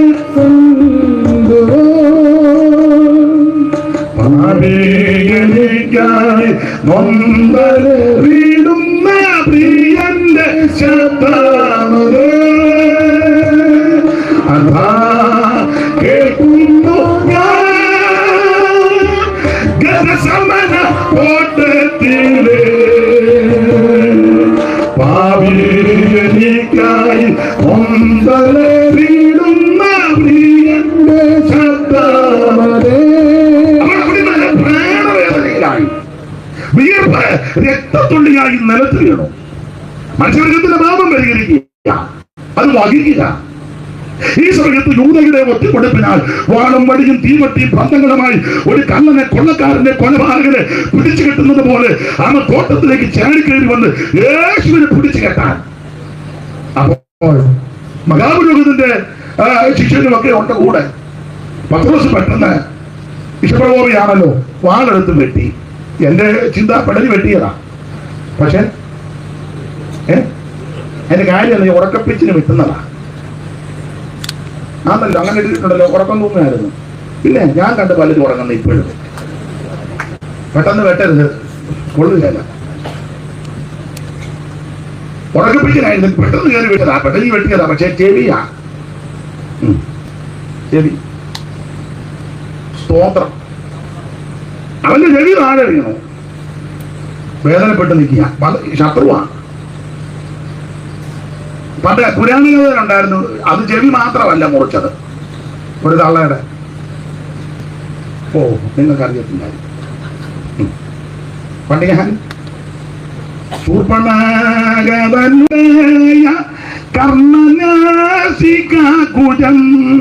അങ്ങനെ പണ്ട് ചൊല്ലിയിട്ടുള്ളതാ. ഇവിടെ ചെവിയാ, അത് മുറിച്ചിട്ട് ഒന്നും ചെയ്തില്ല. ഇവിടെ ചെവി മുറിച്ച് താഴെ ഇട്ടു. ചെവി മുറിച്ച് താഴെ ഇട്ട് അവൻ വേദന കൊണ്ട് പൊളയ്ക്ക. യേശുവിന്റെ ദിവ്യ സ്വഭാവം ആ ചെവി എടുത്ത് ഫിറ്റ് ചെയ്ത് അവന്റെ വേദന ശമിപ്പിച്ചു. ആരുടെയാണെന്നറിയാമോ? ശത്രുവിന്റെ, പിടികൂടാൻ വന്നവന്റെ, പിടിച്ചു കെട്ടാൻ വന്നവന്റെ. അതാ യേശു. അവന്റെ വേദനയ്ക്ക് ശമനം വരുത്തി. ശ്രദ്ധിച്ച്, യേശു പ്രാണവേദനയില്ല. താൻ പ്രാണവേദനയിലായിരിക്കുമ്പോഴും അവന്റെ അല്ല, ശത്രുവിന്റെ വേദനയ്ക്ക് പരിഹാരം വരുത്തിയവനാ ക്രിസ്തു. ആ സ്വഭാവമാ എനിക്കും നിങ്ങൾക്കും വേണ്ടത്. മിണ്ടുന്നില്ലല്ലോ ആരും. നമ്മളാരെന്നെ പറയാം, അവന്റെ മറ്റേ ചെവിയും കൂടെ ഉന്നമില്ലാത്ത നീ എന്തിനാണ് ആ വേട്ട ഇറങ്ങുന്ന തങ്കച്ചന്റെ കൊടുത്തിരുന്ന അവൻ കാലും കൂടെ. ദൈവത്തിന്റെ മതത്വം എന്തോ മനസ്സിലാകുന്നുണ്ടോ? യേശുവിന്റെ സ്വഭാവം അതാ. മാത്രമല്ല, തന്നെ അടിച്ച് ഉപദ്രവിച്ച് ചാട്ടുമാറ് കൊണ്ട് അടിച്ച് ചാട്ട വലിക്കുമ്പോൾ മാംസം പറഞ്ഞ് ഇരുന്ന് മാറുക. പ്രവചനാത്മാവിൽ സങ്കീർത്തനക്കാരെ പാടി മുതുക ഉടവയാല് പോലെ നീളത്തിൽ കീറി മുൾക്കിരിയുടെ കാര്യായി. ഏതാണ്ട് 2.5-3 ഇഞ്ച് നീളമൊക്കെ മുള്ളിന് വരുമെന്ന. ഞാൻ ഒരിക്കല് നമ്മുടെ പ്രഥമ സഭയിലെ ബഹുമാന്യ കർത്തദാസൻ ജോർജ് കോശി മൈലപ്പറയുടെ വീട്ടില് പലപ്പോഴും പോകാറുണ്ട്. ഞങ്ങൾ വളരെ അടുപ്പമാണ്. അപ്പൊ ചെന്നപ്പോൾ ഒരു ദിവസം ഞാൻ പറഞ്ഞു, ക്ലാസ് ഇനി കയറി വരാൻ പറഞ്ഞു. എന്നെ കയറ്റി മേളത്തെ റൂമില് ബൈബിൾ സംബന്ധമായ പല കാര്യങ്ങൾ അവിടെ ഉണ്ട്. അപ്പൊ എന്നോട് പറഞ്ഞത് ഇത് കണ്ടോ എന്ന് ചോദിച്ചു. ഞാൻ ചോദിച്ചത്, ഇതാണ് മുൾക്കിരീടം, യേശുവിനെ അടിച്ചത്. ആ വെച്ച മുള്ളല്ല, അദ്ദേഹം അവിടെ പോയപ്പോൾ കൊണ്ടുവന്നതാ. ഇത്ര നീളമുണ്ട് മുള്ളിന്, ഇത്ര നീളം കൂടുതൽ. ഇത് അടിച്ചയറക്കിയത്. ചരിത്രം പറയുന്ന മുള്ള് അടിച്ച് ഇറക്കിയപ്പോൾ കണ്ണ് വെളിയിലോട്ട് തെള്ളി വന്നാണ്. അതുകൊണ്ടൊക്കെ കണ്ടിട്ട് മനസ്സിലാകാതിരുന്നത്. പ്രവചനാത്മാവിൽ പ്രവാചകൻ പാടി കണ്ടാൽ ഏളല്ലെന്ന് തോന്നുമാറ് അവിടുന്ന് വിരൂപമാക്കപ്പെട്ടു. എന്തിനാണെന്നറിയാമോ? എനിക്ക് നിനക്ക് രൂപം വരാൻ വേണ്ടി, എനിക്ക് നിനക്ക് രൂപം വരാൻ വേണ്ടി അവിടുന്ന് നമുക്ക് വേണ്ടി വിരൂപമാക്കപ്പെട്ടു. മുൾക്കിരീടധാരിയായി, മുഖത്ത് കുപ്പലേറ്റ്, കണ്ണ് മൂടിക്കെട്ടി കണ്ണത്ത് അടിയേറ്റ്, അവൻ തന്നെ ഒത്തിരി പേരെ ആക്ഷേപിച്ച് പരിഹസിച്ച് തീർന്ന ശേഷം അങ്ങനെ എഴുതിയേക്കുന്നത്. അടിച്ചുപദ്രവിച്ച് വേദന കൊണ്ട് പൊളയുക. ദൈവത്തിന്റെ മകത്ത് ഞാൻ ഇങ്ങനെ പറയാറുണ്ട്, നിങ്ങൾക്ക് അറിവുള്ള കാര്യമാണ്. ഇങ്ങനെല്ലാം തന്നെ ഉപദ്രവിച്ചിട്ടും യേശു തന്നെ അടിച്ച് ആരെയും ഭീഷണിപ്പെടുത്തിയില്ല. നമ്മളായിരുന്നല്ലോ, ഞാനോ നിങ്ങളോ ആയിരുന്നേ അടിച്ചോടാ, ഞാൻ നിന്നെ നോട്ട് ചെയ്തിട്ടുണ്ട്, ഞാനൊന്ന് ഉയർത്ത് വന്നോട്ടെ നിനക്ക്, ഞാൻ നിന്നെ അടുത്ത ഇനി ആടെ കൊച്ചുമോനല്ലേ ഞാൻ കണ്ടു നിന്നെ. ഇപ്പൊ ഞാൻ കുഞ്ഞു നിൽക്കുന്നതേ ഉള്ളൂ. എന്നാലും നമ്മളും അങ്ങനെയൊക്കെ ഭീഷണി മുടക്കും ഇല്ലേ? പിന്നെ മുടക്കും. ഇപ്പൊ തന്നെ മുടക്കി വെച്ച് പള്ളിയിൽ ഇരിപ്പുണ്ട്. സ്തോത്രം. യേശു ആരെയും ഭീഷണിപ്പെടുത്തിയില്ല. മാത്രമാണ് അവിടുത്തെ ദിവ്യ സ്വഭാവം. 3-ാം ദിവസം തിരുവെടുത്ത് പറഞ്ഞ പോലെ ഉയർത്തിട്ട് പോലും അടിച്ച് ആരുടെ മുന്നിൽ യേശു ചെന്നില്ല. തന്നെ ഉപദ്രവിച്ച റോമൻ പടയാളിയുടെ മുന്നിൽ യേശു ചെന്നിരുന്നെങ്കിൽ അവൻ അറ്റാക്ക് വന്നയാളും. അങ്ങനെ പോലും യേശു എന്ന് പേടിപ്പിച്ചില്ല. നമ്മളാരുടെ ഉയർത്താൻ ആദ്യം കറുത്ത ഗ്ലാസിട്ട കാറില് ഹെരോദാവിന്റെ പാരസിന്റെ വാരൊക്കെ ചെന്ന് ഹോണടിക്കും. മിണ്ടുകയല്ല, ഗ്ലാസ് പതുക്കെ താക്കും. ഹെരോദാവ് നോക്കുമ്പോ തങ്ങളുടെ ഇതൊക്കെയാണ് നമ്മുടെ പരിപാടികൾ. പക്ഷെ യേശുവിന്റെ ദിവ്യ സ്വഭാവം പിടിക്കാൻ, ഉപദ്രവിക്കാൻ, കൊല്ലാൻ വന്നവന്റെ വേദനയും കൂടെ ശമിപ്പിച്ചവനാണ്. എന്റെ പ്രിയരെ, ഈ ഒരു സ്വഭാവം നമ്മുടെ ജീവിതത്തിൽ ഉണ്ടാകെ. അതായി സുവിശേഷവും കൊണ്ടതൊക്കെയാണ് നടക്കേണ്ടത്. ഇത്ര യോഗം നടത്തിയെന്ന് പേരെടുക്കാനല്ല. ഇത്ര ഓരോ വർഷവും ഞങ്ങൾ അങ്ങനെ നടത്തുന്നവരുണ്ട്, തെറ്റൊന്നുമില്ല. അല്ല, അങ്ങനെ നടത്തുന്നത് കൊണ്ട് നമുക്കും ഗുണമാണ്. നമ്മളെ വിളിക്കുന്നുണ്ടോ? ഇല്ലായിരുന്നെങ്കിലോ? ഇപ്പൊ ഈ മിക്ക സ്ഥലത്തും ഒന്നാൾ ദൈവരാസം പറഞ്ഞു, യോഗം നടത്തുന്നതുകൊണ്ട് സാറ് പറഞ്ഞത്, ആ പുള്ളിയും പറഞ്ഞത്, യോഗം നടത്തുന്നതുകൊണ്ട് വലിയ പ്രയോജനമില്ല. പിന്നെ പുള്ളി പറഞ്ഞു ഞങ്ങൾക്ക് പ്രയോജനമാണെന്ന് പറഞ്ഞു. ആർക്കായി? വരുന്നവർക്ക് ചാപ്പാടും കിട്ടും, കൈമടക്കും. ഞാൻ ശരിയായ കാര്യമേ പറയുള്ളൂ. പുള്ളി മനോവേദനയോടെ പറഞ്ഞു. പിന്നെ നമ്മൾ യോഗം കഴിയുമ്പോൾ അഭിപ്രായം പറഞ്ഞു, മാർക്കിട്ടേച്ചൊക്കെ പോകും. ആളുണ്ടായിരുന്നു. വണ്ടി ഇടാൻ ഇടയില്ലായിരുന്നു. പിന്നെ ഞങ്ങൾ അങ്ങ് മുക്കാറ്റിക്കൊണ്ടാ വണ്ടി. അവിടെ പോയി ആദ്യ ദിവസം ആദ്യം സ്റ്റേജിലും വലിയ തരക്കേടില്ലായിരുന്നു. ഇതൊക്കെ ആ യോഗത്തെ പറ്റി അഭിപ്രായം. പാട്ടുകാരും കുഴപ്പമില്ല, ജോസൊക്കെ നല്ല പാട്ടായിരുന്നു. മാതൂക്കലാന്ന് എഴുന്നേറ്റ് ആദ്യം കുറെ കാര്യമല്ല പറയും, നല്ലതായിരുന്നു.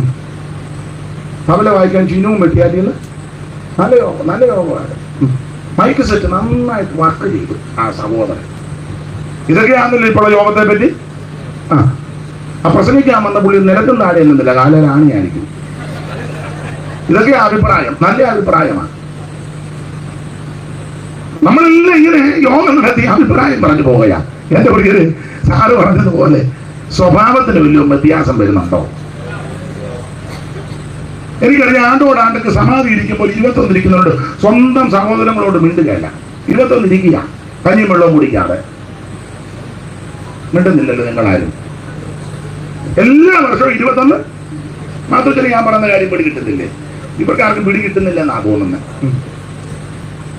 എല്ലാ കൊല്ലവും 21 ഇരിക്കുകയാണ്. അപ്പുറത്ത് തൊട്ടപ്പുറേ സഹോദരങ്ങളും അയലത്തുകാരോട് മിണ്ടുകയല്ല. ഇവിടെ 21 ഇരിക്കുക. അങ്ങനെ ഇരിക്കുന്ന കുറെ പേരുണ്ടല്ലോ. എന്നാ പിന്നെ ഒരു അന്തരീക്ഷം കിട്ടുന്നത് പോലെ. അന്തരീക്ഷം പോകുമെന്ന് എനിക്കറിയാം. എന്തിനിങ്ങനെ കഞ്ഞിയും വെള്ളവും കുടിക്കാതിരിക്കുന്നത്? ഒത്തിരി യോഗമൊന്നും നടത്തിയില്ലെങ്കിലും നടത്തുന്ന യോഗം മുഖാന്തരം പ്രസംഗിക്കുന്ന എനിക്കും കേൾക്കുന്ന നിങ്ങൾക്കും ആ യേശുവിന്റെ ദിവ്യ സ്വഭാവം നമ്മുടെ ജീവിതത്തിലേക്ക് വന്നാൽ യോഗം വിജയമാണ്.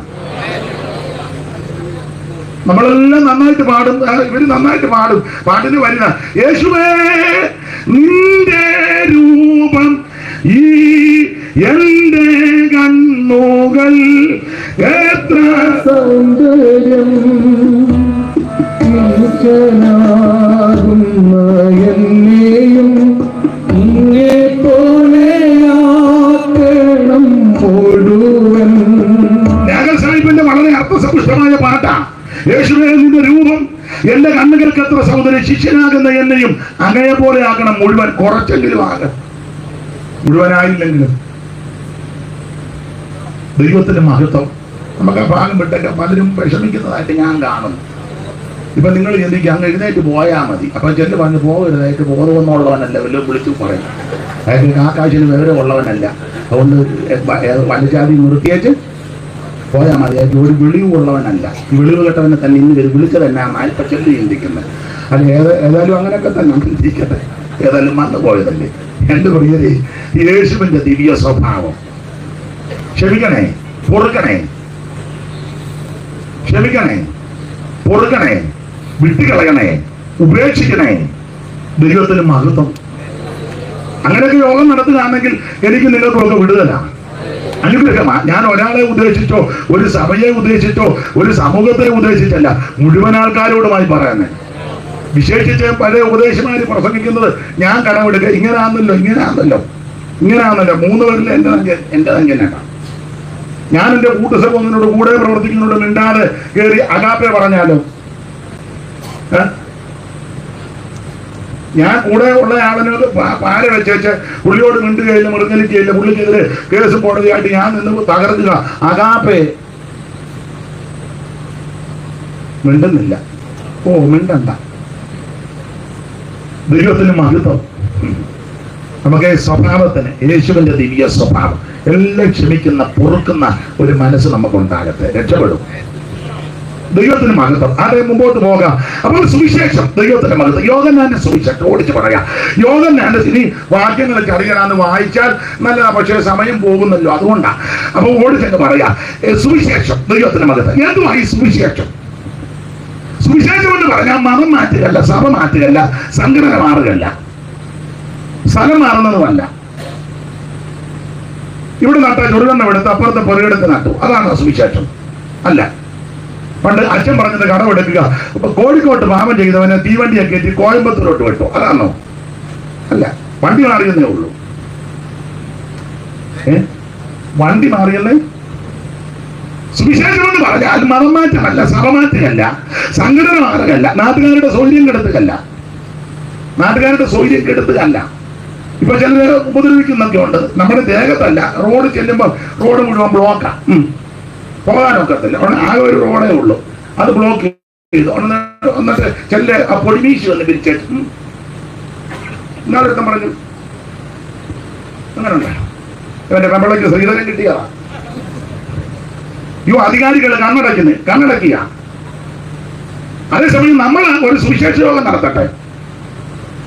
ഒന്നാമത് നമ്മുടെ മൈക്കും കൊള്ളുകയല്ല, അല്ലേലിയ എന്ന് പറയുമ്പോൾ അളിയാന്ന് അറിയിക്കുന്നത്, അതാണ് നമ്മുടെ മൈക്ക്. പക്ഷെ അവർ മറ്റുള്ളവർ ഓരോ പോസ്റ്റേലും വെച്ച് കെട്ടിയിരിക്കും, ഓരോ പോസ്റ്റേലും. അതെ, ഓരോ പോസ്റ്റേലും. ആണെന്ന് ആർക്കും പ്രശ്നവും ഇല്ല. റോഡും ബ്ലോക്ക് ആക്കി മിണ്ടുന്നില്ല. നാട്ടുകാരുടെ സ്വയം കെടുത്ത് അല്ല സുവിശേഷം. മറ്റു വഴിവഴികൾ ഇറക്കി വെച്ച് ആൾക്കാരെ മതത്തിൽ ചേർക്കുന്നതല്ല സുവിശേഷം. പോക്ക് ചൂണ്ടി ഭീഷണിപ്പെടുത്തി വെച്ച് ചേർന്നാ ഞങ്ങളുടെ സംഘടന, അതല്ല സുവിശേഷം. ചേർന്നില്ല നിന്നെ ഇപ്പൊ കാച്ചിക്കളയും, അതാണ് സുവിശേഷം അല്ല. ഇത് ഭീഷണിയല്ല, മറ്റുള്ളവന്റെ സ്വൈര്യം കെടുത്തുകയല്ല. സുവിശേഷം എന്ന് പറഞ്ഞാൽ മതം മാറ്റവും സഭമാറ്റവുമല്ല. സുവിശേഷം എന്ന് പറഞ്ഞാൽ ഒരു വ്യക്തിയ, അത് മറ്റാരുമല്ല, നസറായനാകുന്ന യേശു ക്രിസ്തു. പൗലോസ് വളരെ സ്പഷ്ടമായിട്ട് തിമോഥെയോസിന്റെ 2-ാം ലേഖനം 2-ാം അധ്യായത്തിന്റെ 5-ാം വാക്യത്തിൽ വളരെ സ്പഷ്ടമായിട്ട് ദൈവദാസൻ വായിച്ചോ. ദാവീദിന്റെ സന്തതിയായി ജനിച്ച് മരിച്ചിട്ട് ഉയർത്തെഴുന്നേറ്റിരിക്കുന്ന യേശു ക്രിസ്തുവിനെ ഓർത്തുകൊള്ളുക, അതാകുന്നു സുവിശേഷം. എന്നെ കേൾക്കുന്ന പ്രിയരെ, സുവിശേഷം ദാവീദിന്റെ സന്തതിയായി ജനിച്ചിട്ട് മരിച്ചിട്ട് ഉയർത്തെഴുന്നേറ്റ് നസറേയനാകുന്ന യേശു ക്രിസ്തു, അതാ സുവിശേഷം. വിശദീകരിക്കുന്നില്ല, പറഞ്ഞു വിടുക. അതാണ് സുവിശേഷം. അടുത്തത് എന്തിനാ സുവിശേഷം? സുവിശേഷം എന്തിനാ? ചില ആൾക്കാർ പറഞ്ഞ ചിലരുടെ വയറ്റിപ്പഴപ്പനാണ്. വയറ്റിപ്പഴപ്പ് എല്ലാവരും വയറ്റിപ്പഴപ്പന, പിന്നെ പിടിക്കുന്ന എല്ലാവർക്കും ആവശ്യമല്ലയോ?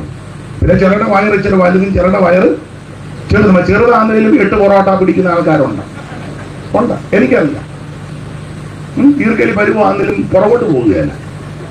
നമ്മളവർക്കും ചെറിയ വയറാണ്, നല്ല പിടിയാണ്, പോളിങ് നല്ലതാണ്. വണ്ണമുള്ളവരും അത്ര മോശമല്ല, അവരും പുറകോട്ടൊന്നും അല്ല. അപ്പൊ ഇത് വയറ്റിപ്പഴപ്പിനാണ് എല്ലാരും പറയുന്നത്. വയറ്റിപ്പഴപ്പ് എല്ലാരും വയറ്റിപ്പഴപ്പിന്. സുവിശേഷം വയറ്റിപ്പഴപ്പിനല്ല. എന്നാലൊരു അമ്മ പറയുന്നു, ഇങ്ങനെ പറയുന്നത്, കുറെ ജോലിയും കൂലിയില്ലാത്ത കുറെ അവന്മാര് പരിശോധന നിന്നപ്പം നല്ല മതിലിനകത്ത് എന്ന് പറയാം, ജോലിയും കൂലിയില്ലാത്ത കുറെ.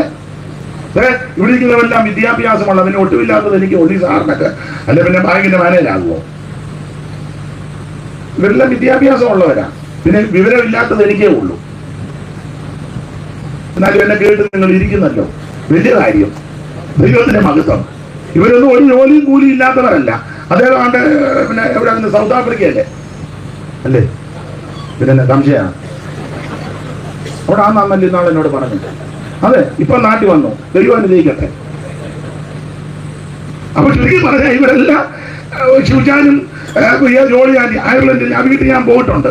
വളരെ മാന്യമായിട്ട് നന്നായിട്ട് ജീവിക്കുന്നു. ഇവിടെ അവർക്ക് ചില കാര്യങ്ങളൊക്കെ ഉണ്ട്, നിങ്ങൾക്ക് അറിയാമല്ലോ. അപ്പൊ ഒരു ജോലിയും കൂലിയും മേലെയില്ലാത്തവരല്ല. ചില പറഞ്ഞ ജോലിയും കൂലിയും മേലെയില്ലാത്തവരുടെ മാർഗം അല്ല. സുവിശേഷം എന്തിനാ?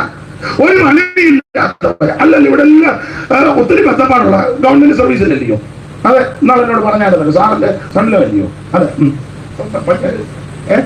Sub registrar. ഞാൻ പറഞ്ഞ തെറ്റുമായിരുന്നു, എന്തായാലും ഒപ്പിക്കുക. അപ്പൊ ഇവിടെ ഇരിക്കുന്നവർ, ഈ പന്തലിൽ ഇരിക്കുന്നവരല്ല ജോലി കൂലി ഇല്ലാത്തവരല്ല. അപ്പൊ ചിലർ പറയാ ജോലിയും കൂലിയും ഇല്ലാത്തവരുടെ മാർഗമാണത്. അല്ല, സുവിശേഷം എന്തിനാണെന്നറിയാമോ? സകല മനുഷ്യരും രക്ഷപ്പെടാൻ. തീത്തോസിന്റെ ലേഖനം 2-ാം അധ്യായത്തിന്റെ 11-ാം വാക്യം അറിവുള്ള വാക്യമാ. അവൻ തീത്തോസ് 2:11 സകല മനുഷ്യർക്കും രക്ഷാകരമായ ദൈവകൃപ. ഒന്ന് വായിച്ചേർത്തദാസനെ. സകല മനുഷ്യർക്കും രക്ഷാകരമായ ദൈവകൃപ ഉദിച്ചുവല്ലോ. എല്ലാം വിവരിക്കുന്നില്ല. എന്താണ് സുവിശേഷം? അത് യേശു ക്രിസ്തു. എന്തിനാണ് സുവിശേഷം? മനുഷ്യരും രക്ഷപ്പെടാൻ ഒറ്റ വഴി, ഒറ്റ വാതിൽ, ഒരേ ഒരു വഴി, നസറേയനാകുന്ന യേശു ക്രിസ്തു. മറ്റൊരുത്തനും രക്ഷയില്ല. നാം രക്ഷിക്കപ്പെടുവാൻ ആകാശത്തിന് കീഴിൽ മനുഷ്യരുടെ ഇടയിൽ നൽകപ്പെട്ട ഒരേ ഒരു നാമം യേശു ക്രിസ്തുവിന്റെ പരിശുദ്ധ നാമം. എല്ലാ നാമത്തിലും മേലായ നാമം.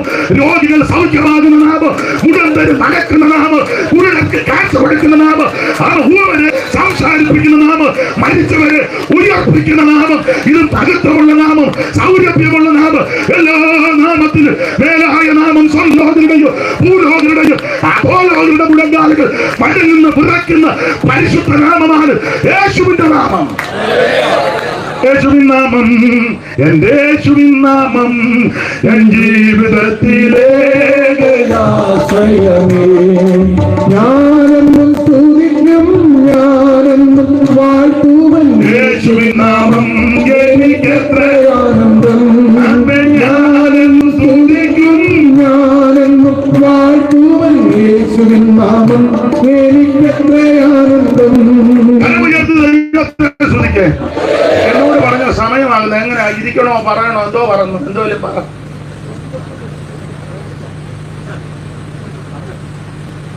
ഇങ്ങനെ വെച്ചാൽ എനിക്കറിയത്തില്ല. എത്ര നേരം കൂടെ എടുക്കണം? പറ. ഒന്നും ആയില്ല, തുടങ്ങിയതേ ഉള്ളൂ.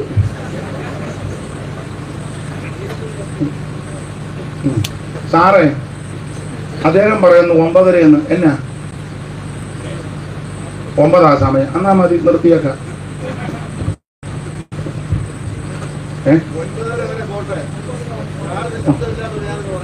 എന്നാ സാറിന്റെ ശബ്ദമായിട്ട് അല്ലേ മോശയ്ക്ക് അതിരൊന്നും പറഞ്ഞ പോലെ.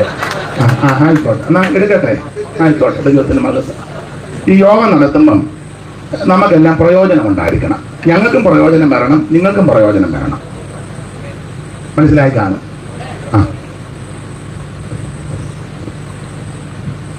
അപ്പൊ ശ്രദ്ധിക്കുക. 9:30 നടത്താം. അതാ 9:30 കറക്റ്റാണേ. അപ്പൊ ശ്രദ്ധിക്കുക. എന്താണ് സുവിശേഷം? അത് യേശു ക്രിസ്തു. എന്തിനാണ് സുവിശേഷം? സകല മനുഷ്യരും രക്ഷപ്പെടാൻ. കർമ്മമാർഗം കൊണ്ടോ, പുണ്യപ്രവൃത്തി കൊണ്ടോ, ദാനധർമ്മം കൊണ്ടോ, നേർച്ച കാഴ്ച കൊണ്ടോ, ആചാരം കൊണ്ടോ, അനുഷ്ഠാനം കൊണ്ടോ, മാമൂല് കൊണ്ടൊന്നും രക്ഷപ്പെടുകയല്ല. ഞങ്ങളുടെ വീട്ടിൽ സെൻട്രൽ പാസ്റ്റർ ഉണ്ട്, അപ്പച്ചൻ പാസ്റ്റർ, വല്യപ്പച്ചൻ പഴയ ഉപദേശിയ. നീ സ്വർഗത്തിൽ പോകുകയല്ല. പുള്ളിയുടെ കാര്യം തന്നെ കഷ്ടത്തിലാണ്. സ്വർഗത്തിൽ പോണേ രക്ഷിക്കപ്പെടണം. ഞങ്ങളുടെ വീട്ടിൽ അച്ഛനുണ്ട്, ജമ്മാച്ചനുണ്ട്, അവൻ മെത്രാനുണ്ട്, അവൻ തിരുമേനി. ഞങ്ങൾ ഒരു കുടുംബത്തിൽപ്പെട്ടതാ. നല്ലതാ. കലമണ്ണിയിൽ കശീശ ആക്ക് നല്ല കാര്യം. പക്ഷെ സ്വർഗത്തിൽ പോകണമെങ്കിൽ നീ രക്ഷിക്കപ്പെടണം. തോമാശ്രീയ വന്ന കാലത്ത് 4 ബ്രാഹ്മണ കുടുംബത്തിൽ മുഖ്യ. അതിലൊരു കുടുംബമാണ് ഞങ്ങളുടെ കുടുംബം. ഏതാ? കല്ലുകാളികാവ്, ശങ്കരപുരി, മകലോമറ്റം. അതിലെ പ്രധാനപ്പെട്ട ഒരു കുടുംബത്തില് ഒരു തായ്വഴി പെട്ടതാണ് എന്റെ ഫാദർ. നല്ല കാര്യം. പക്ഷെ സ്വർഗത്തിൽ പോണേ രക്ഷിക്കപ്പെടണം.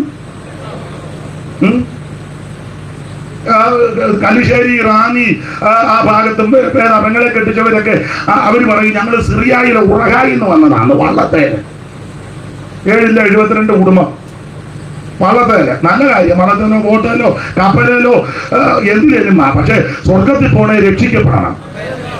അതാണ് വേദപുസ്തകത്തിന്റെ പ്രമാണം. പള്ളി പണിത് കൊടുത്തുകൊണ്ടോ, പള്ളിക്ക് സ്ഥലം കൊടുത്തത് കൊണ്ടോ, പെന്തിക്കോസ് ഹോള് പണിയാൻ 10 സെന്റ് സ്ഥലം കൊടുത്തത് കൊണ്ടോ, 2 പാൻ മേടിച്ചിട്ട് ഇറക്കിയത് കൊണ്ടോ, ഉപദേശമാർക്കും അച്ഛന്മാർക്കും ഭക്ഷണം കൊടുത്തത് കൊണ്ടോ, അച്ഛന് ലോഹായിക്ക് തുണി കൊടുത്തത് പിള്ളേർ ഉപയോഗിക്കുമെന്ന് വന്നപ്പോ ഉപദേശിക്ക് 2 ഷർട്ട് കൊടുത്തുകൊണ്ടൊന്ന് സ്വർഗത്തിൽ പോകുകയല്ല, കൊടുത്തത് തിരിച്ച് മേടിക്കുകയും ചെയ്യരുത്. ഇവിടെ ഇപ്പോഴാണല്ലോ അറിയുന്നത്. എന്നാ പിന്നെ നീ തന്നേക്കാൻ. അല്ല, അങ്ങനെയുള്ളവരുണ്ട്. തന്നേച്ച് ഉണ്ട്. വേറൊന്നും ഞാനിപ്പോ പറയാൻ തന്നെ ഉണ്ടെന്ന്. ദൈവത്തിന് മഹത്വം. സ്വർഗത്തിൽ പോണേ രക്ഷിക്കപ്പെടണം. യേശു ക്രിസ്തുവിനെ രക്ഷിതാവായി സ്വീകരിക്കണം. മറ്റൊരുത്തരും രക്ഷയില്ല. യേശു ക്രിസ്തു മാത്രമാണ് രക്ഷകൻ.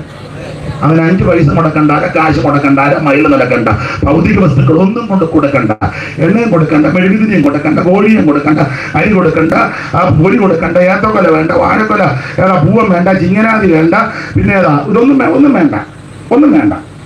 അല്ല വെല്ലമായിട്ട് ചെന്നിട്ടില്ല പ്രയോജനം. മതങ്ങൾ പഠിപ്പിക്കുന്നതെല്ലാം കൊണ്ടുപോവാന്ന ക്രൈസ്തവ മതം അതൊക്കെ തന്നെ. എല്ലാ മതങ്ങൾ മുഴുവൻ മതങ്ങളും പഠിപ്പിക്കുന്നത് കൊണ്ടുപോവാ അങ്ങനല്ലേ?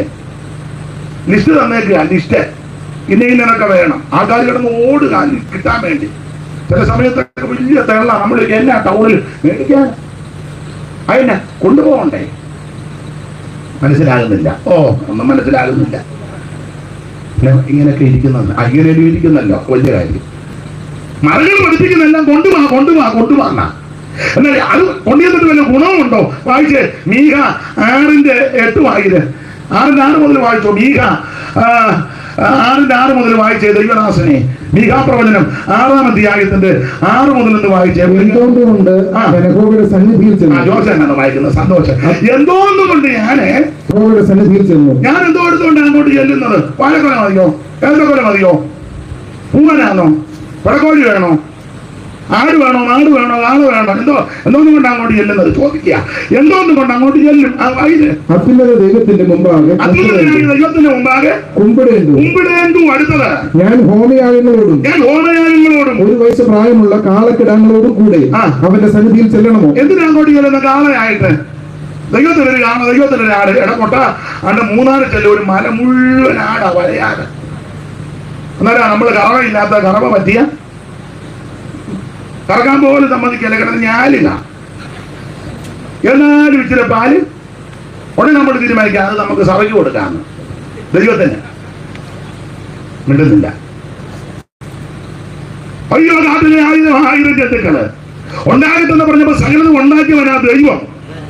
ദൈവത്തിനൊന്നും ആവശ്യമില്ല കേട്ടോ.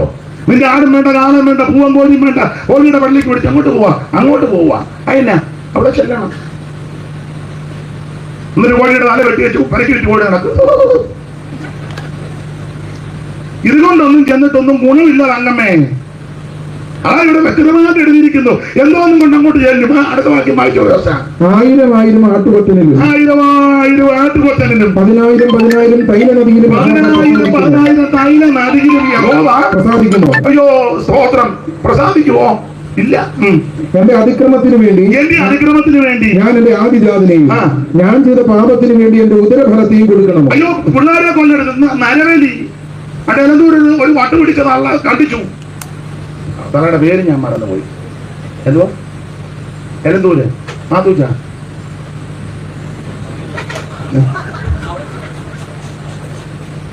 കണ്ടിച്ചെന്നേ ദൈവം പ്രസാദിക്കാൻ.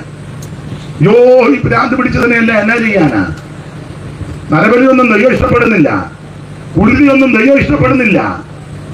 നീ കോഴിയും കണ്ടിക്കണ്ട, ആടിനെയും കണ്ടിക്കണ്ട, മാടിനെയും കണ്ടിക്കണ്ട, മനുഷ്യനെയും കണ്ടിക്കണ്ട, അത് രക്തവും ചൊരിയണ്ട. പിന്നെ എന്തോ ചെയ്യണം? നിന്നെ അങ്ങ് കൊടുക്കേ. സ്തോത്രം. എന്റെ ആദിയാതനെ കണ്ടിക്കണം. അടുത്ത വാക്യം അടുത്തത്. മനുഷ്യ നല്ലതെന്തെന്ന് നിനക്ക് കാണിച്ചു തന്നിരിക്കുക. പിന്നെ ന്യായം പ്രവർത്തിക്കുക. നീ ന്യായം പ്രവർത്തിക്കണം. മനസ്സിലായോ? ഇതാ കാണിച്ചു തന്നെ ന്യായം. അനീതിക്കൊന്നും കൂട്ടു നിൽക്കരുത്. ചേട്ടനോ അനിയനോ സഹോദരങ്ങൾക്ക് എന്തെങ്കിലും പാകോടും കൊടുക്കാനുള്ളതൊക്കെ കൃത്യം കൊടുക്കണം. അടിച്ചു മാറ്റരുത്. കള്ളയാധാരം ഉണ്ടാക്കരുത്. അപ്പനും വെല്ലുപ്പനും ജാതാറ ഇങ്ങനെ ചരിഞ്ഞു കിടന്നപ്പോ കുറുക്കതിലേക്കൂടെ ചേച്ചി വെല്ല് പിടിച്ചു നമുക്ക്. എന്നിട്ട് കള്ളയാധാരം. അങ്ങനെയുള്ള ഒത്തിരി ബിരുദന്മാരുണ്ട്. സ്റ്റേജിൽ പ്രസംഗിക്കുക. സ്തോത്രം. ആനെ കൈപ്പണിയില്ലാത്ത ഒരു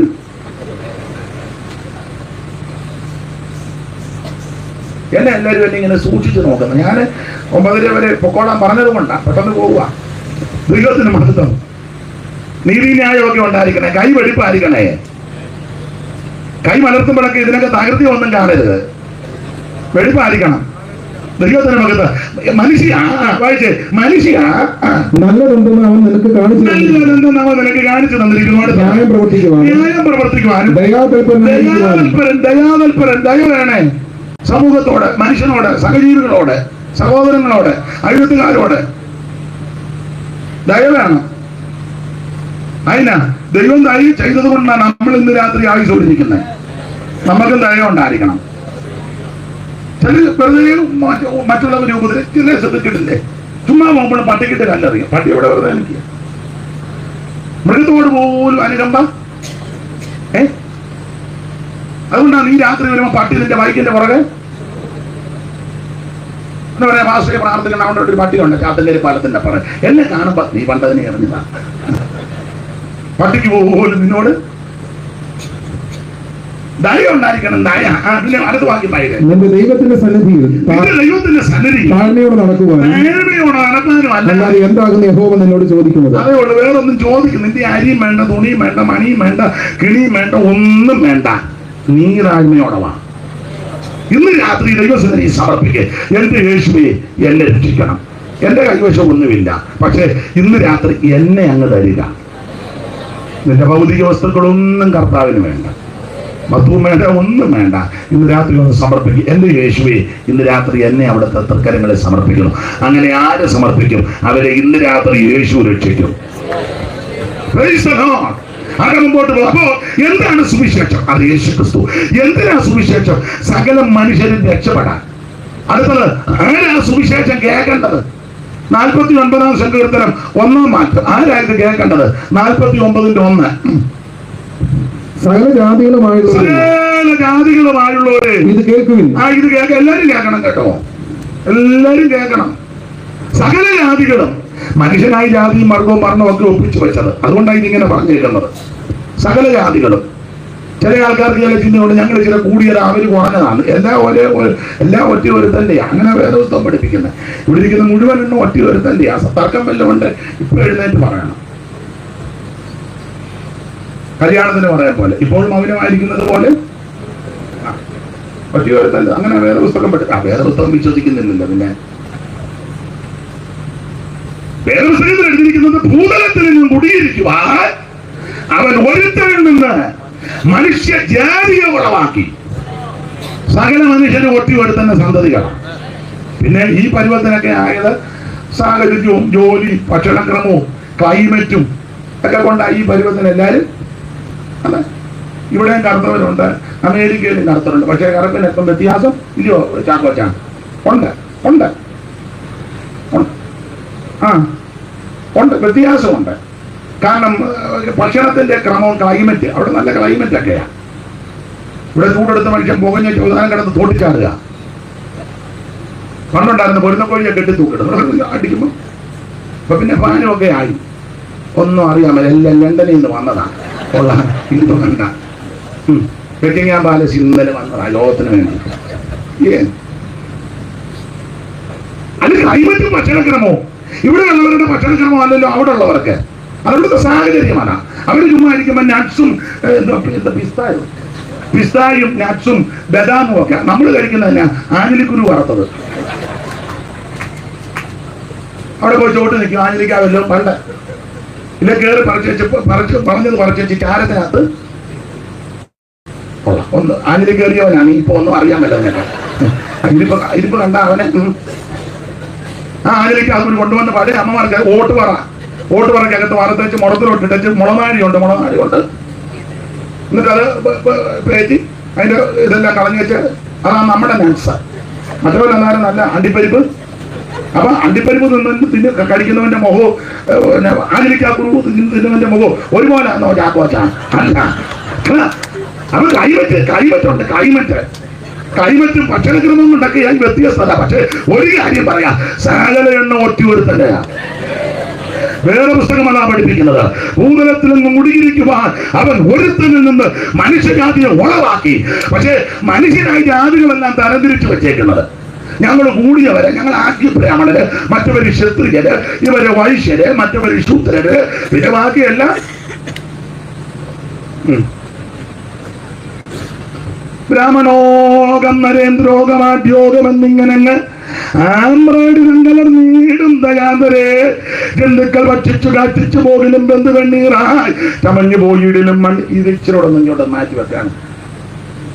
അതാ എനിക്ക് സുഖം വരുന്നില്ല. അതാ ഞാൻ ഇടയ്ക്കിടയ്ക്ക് അങ്ങോട്ട് ഓടുന്നത്. അതായത് യോഗം തീരുന്ന സമയത്തെങ്കിലും വെച്ചല്ലോ വലിയ കാര്യം. അപ്പൊ ശ്രദ്ധിക്കുക, ബ്രാഹ്മണോകം നരേന്ദ്രോഗമാദ്യോഗം എന്നിങ്ങനെ ആമ്രയുടെ വെങ്കലർ നീടും ദശാന്തരെ ജന്തുക്കൾ ഭക്ഷിച്ച് കാറ്റിച്ചു പോകലും ബന്ധു കണ്ണീറാൽ ചമഞ്ഞു പോയിടിലും മണ്ണിന് കീഴാൽ കൃമികളായി പോകലും. അപ്പൊ ഞങ്ങൾ കൂടുതലാ മുഖത്തിൽ നിന്ന് വന്നവര്, നെഞ്ചിന്റെ അവിടെ നിന്ന് വന്നവര്, ഈ ഭാഗത്ത് നിന്ന് വന്നവര്, കാലയിൽ നിന്ന് വന്നവര്, പിന്നെ വന്ന ചരിത്രം ഒന്നും പറയണ്ട, മനസ്സിലാകുന്നുണ്ടായിരിക്കും. ഒരു കുടുക്കുകാരൻ എഴുതി വെച്ചതാണ്. അവന്റെ പേര്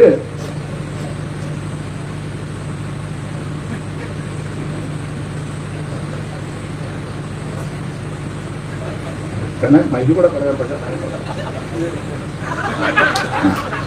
വേറെ കേസാ. അപ്പൊ ശ്രദ്ധിക്കുക, ഈ മനുഷ്യന്റെ എല്ലാം പ്രകൃതിയെ തരം താഴ്ത്തി ഞങ്ങൾ കൂടിയവരാ എവര് കുറഞ്ഞവരാ അല്ലല്ല, എല്ലാം ഒറ്റവരുത്തന്നെ സന്തതിയാ. പക്ഷെ മനുഷ്യൻ ഇതെല്ലാം തരംതിരിച്ചിങ്ങനെ ഒപ്പിച്ചു വെച്ചിരിക്കുക. അതുകൊണ്ട് ആ സങ്കീർത്തനം 49 പറഞ്ഞത് സകല ജാതികളുമായുള്ളവര് ഇത് കേക്ക്, എന്തുവാ സുവിശേഷം കേക്ക്. അതിന് എല്ലാവർക്കും കേൾക്കാൻ പറ്റുന്നത് ആ സുവിശേഷം, എല്ലാവർക്കും കേൾക്കാൻ കൊള്ളാവുന്നത് സുവിശേഷമുള്ളൂ, എല്ലാവരും കേട്ടിരിക്കാൻ പറ്റുന്നത് സുവിശേഷമുള്ളൂ. മറ്റു കാര്യമൊന്നും എല്ലാവർക്കും കേട്ടിരിക്കാൻ, എല്ലാവരും കൂടെ കേട്ടിരിക്കാൻ ചില പ്രായമുള്ളവര് വർത്താനം പറയുമ്പോൾ പറയലേ, എന്തുവാടാ മൂത്തവര് വർത്താനം പറഞ്ഞതിന്റെ കീഴേ കയറി. അപ്പൊ മൂത്തവര് പറയുന്നൊക്കെ അത്രയാ, കൊച്ചുങ്ങൾക്ക് കേൾക്കാനൊന്നും ഞാൻ പറഞ്ഞ അച്ചാരി കിട്ടിയില്ലേ. മൂത്തവര് പറയുന്നല്ല അത്രയാ, കൊച്ചുങ്ങൾക്ക് കേൾക്കാൻ പറ്റാത്ത. ഇപ്പൊ നേരെ തിരിഞ്ഞു. ഇപ്പൊ പിള്ളേരെ പറഞ്ഞ അല്ല പാപ്പ, പിള്ളേർ ഞങ്ങൾ പറഞ്ഞേ നേരെ തിരിഞ്ഞു. അപ്പൊ അവിടെ പലപ്പോഴും പറഞ്ഞിട്ടുണ്ട് ഞങ്ങൾ ഫ്രണ്ട്സ് സംസാരിക്കുന്നില്ലേ, അവന്മാരും ഇതൊക്കെ തന്നെ. അപ്പൊ ഇവിടെ പറയുന്നതല്ല എല്ലാവർക്കും കൂടെ ഒന്നിച്ചിരുന്ന് കേൾക്കാൻ പറ്റാത്തതാ. എന്നാൽ എന്റെ പ്രിയരെ, എല്ലാവർക്കും ഒന്നിച്ചിരുന്ന് കേൾക്കാൻ പറ്റാവുന്ന നല്ല വാർത്തയാ സുവിശേഷം. അപ്പച്ചനും വല്യപ്പച്ചനും വല്യമ്മച്ചയ്ക്കും കൊച്ചുമക്കൾക്ക് യൗവനക്കാരനും യൗവനക്കാരത്തേക്ക് ഏത് തുറകളിൽപ്പെട്ടവർക്കും ഒന്നിച്ചിരുന്ന് ഒരേ സമയത്ത് എവിടെയും ഇരുന്ന് കേൾക്കുവാനും പറയുവാനും പറ്റുന്ന കർണത്തിന് സുഖമുണ്ടാക്കുന്ന നല്ല വാർത്ത ഒന്നേ ഉള്ളൂ, അത് സുവിശേഷം. എവിടെയും ഉയർത്താൻ പറ്റുന്നത്, എവിടെയും പറയാൻ പറ്റുന്നത്, ആരോട് പറയാൻ പറ്റുന്നത്, എവിടെയും അറിയിക്കാൻ പറ്റുന്ന ഒരേ ഒരു വാർത്ത, അത് സത്യസുവിശേഷം. അതിനെ ഈ ദിവസങ്ങളിൽ ഇന്ന് നാളെയൊക്കെ ഇവിടെ സാക്ഷ്യം വഹിക്കുന്ന പ്രിയപ്പെട്ടവരെ ഓർത്ത് ദൈവത്തെ സ്തുതിക്കുന്നു. കേൾക്കട്ടെ, എല്ലാവരും കേൾക്കട്ടെ, സകല ജാതികളുമായുള്ളവര്. പക്ഷെ ഞാൻ നമ്മുടെ പെന്തിക്കോസിലാർ പറയാറുണ്ട്, നമ്മുടെ സെൻട്രൽ ട്രാവൻകൂറിലെ യോഗം നടത്തിയ എല്ലാവരെയും കേൾപ്പിക്കുകയല്ല, കേൾപ്പിക്കത്തില്ല. മുമ്പ് ഞാൻ പറഞ്ഞല്ലോ, കേൾപ്പിക്കുകയല്ല. ഇവിടെ തന്നെ ഇവിടെ വന്നാലേ ക്ലിയറായി കേൾക്കുകയുള്ളൂ. ആ മുക്കിൽ വന്നാൽ കേൾക്കുകയല്ല. ഞാൻ തുടക്കത്തിൽ പറഞ്ഞല്ല, മറ്റവര് കേൾപ്പിക്കും. ഓരോ പോസ്റ്റേലും വെച്ചിട്ടുണ്ട്, ഒന്നര വിട്ട് വണ്ടികളൊക്കെ പോകുമ്പോൾ 3-4 കിലോമീറ്റർ എന്നാലും കേൾക്കാം. നിങ്ങൾക്ക് മനസ്സിലായില്ല. ചെറിയ കോളാൻ വെച്ചിട്ട് ഇത്ര ഉള്ളു, ചെറിയത് ഒന്ന് അങ്ങോട്ട് വന്ന് ഇങ്ങോട്ട്. നമുക്ക് ആ കൂടെ വെച്ചതാ ഇത്. അതും അതുങ്ങളോട് പറഞ്ഞ് ഇച്ചിരൂടെ താത്ത് പിടിക്കാൻ. ഇവരുടെ കാര്യമല്ല, പൊതുവില്ലേ മൈക്ക് സെറ്റുകാരെ വിളിക്കുമ്പോ എന്തുവാ ചാർജ് അതിനതാ ഇച്ചിരൂടെ താക്കാവും. എന്നാ പുള്ളി താത്തു, ഒരു ബോക്സ് താത്തു. മകൾ അല്ല, അവരുടെ കൂടെ ഇതിനൊക്കെ ചെലവില്ലയോ? ഉണ്ട്. പിന്നെ നമ്മുടെ ആൾക്കാർ എല്ലാത്തിനും പേടിത്തോണ്ടന്മാരുവാ. അതാ പറഞ്ഞത് സൂക്ഷം 9 ആകുമ്പോ നിർത്തി. അതിന് കാര്യം എന്നാണെന്നറിയോ? വളരെ കാര്യമല്ല. നിങ്ങൾ ചെലുത്തി തന്നെ നമുക്ക് തരുന്ന സാക്ഷ്യം 9 നിർത്തണം. അതാ മറ്റവർ 11 ആയാലും അവർ നിർത്തത്തുമില്ല, നിർത്തിക്കാൻ ആരും അങ്ങോട്ട് ചെല്ലുകയല്ല. ചെന്നാൽ ഒരു നടക്ക് തിരിച്ച്. വല്ലോ മനസ്സിലാകുന്നുണ്ടോ? നത്ത് കുത്തിയിരിക്കുമ്പോൾ ഇരിക്കാതെ ദൈവത്തെ മഹത്വപ്പെടുത്തും. ദൈവത്തിന് മഹത്വം.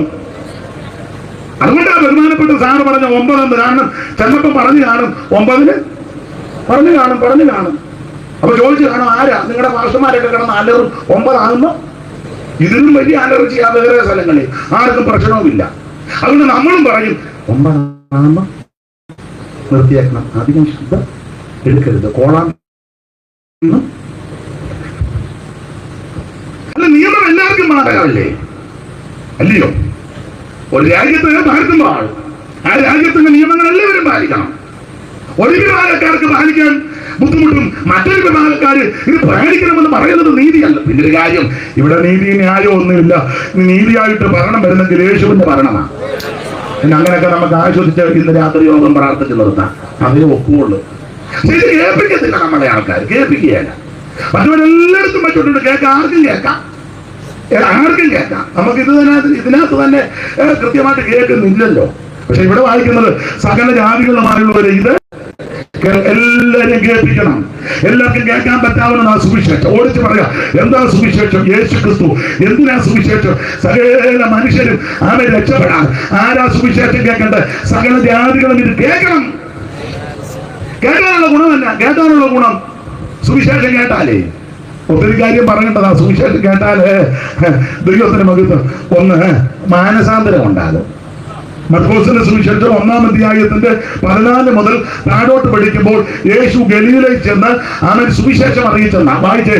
1:14 മുതൽ എന്ന് വായിച്ചു. മർക്കോസ് 1:14 മുതൽ. ഓടിച്ചൊക്കെ നിർത്താം, പെട്ടെന്ന് 1:14 മുതൽ നിന്ന് വായിച്ചു. ദൈവത്തിന് മകത്വം. എന്നാൽ യോഹന്നാൻ തടവിലായ ശേഷം യേശു ഗലീലയിൽ ചെന്നു. ദൈവരാജ്യത്തിന്റെ സുവിശേഷം പ്രസംഗിച്ചപ്പോൾ ദൈവരാജ്യത്തിന്റെ സുവിശേഷം പ്രസംഗിച്ചു. അടുത്തത് കാലം തികഞ്ഞു. ദൈവരാജ്യം സമീപിച്ചിരിക്കുന്നു. മാനസാന്തരപ്പെട്ട് സുവിശേഷത്തിൽ വിവരിക്കുന്നില്ല. അവൻ സുവിശേഷം കേട്ടതിനുള്ള ഗുണം ഒന്ന്, മാനസാന്തരപ്പെടണം. ഇപ്പോൾ എല്ലായിടത്തും എല്ലാവരും മാനസാന്തരപ്പെടണം. എന്തുവാ ഈ മാനസാന്തരം? തിരിഞ്ഞു വരണം. പഴയ സംസാരം, ചിന്തകള്, വിചാരങ്ങള്, വികാരങ്ങള്, പോക്ക്, നടപ്പ്, ഇടപാട് അതെല്ലാം നിർത്തണം. അതാ മാനസാന്തരം. നല്ല ഉദാഹരണം സക്കായിയുടേതാണ്.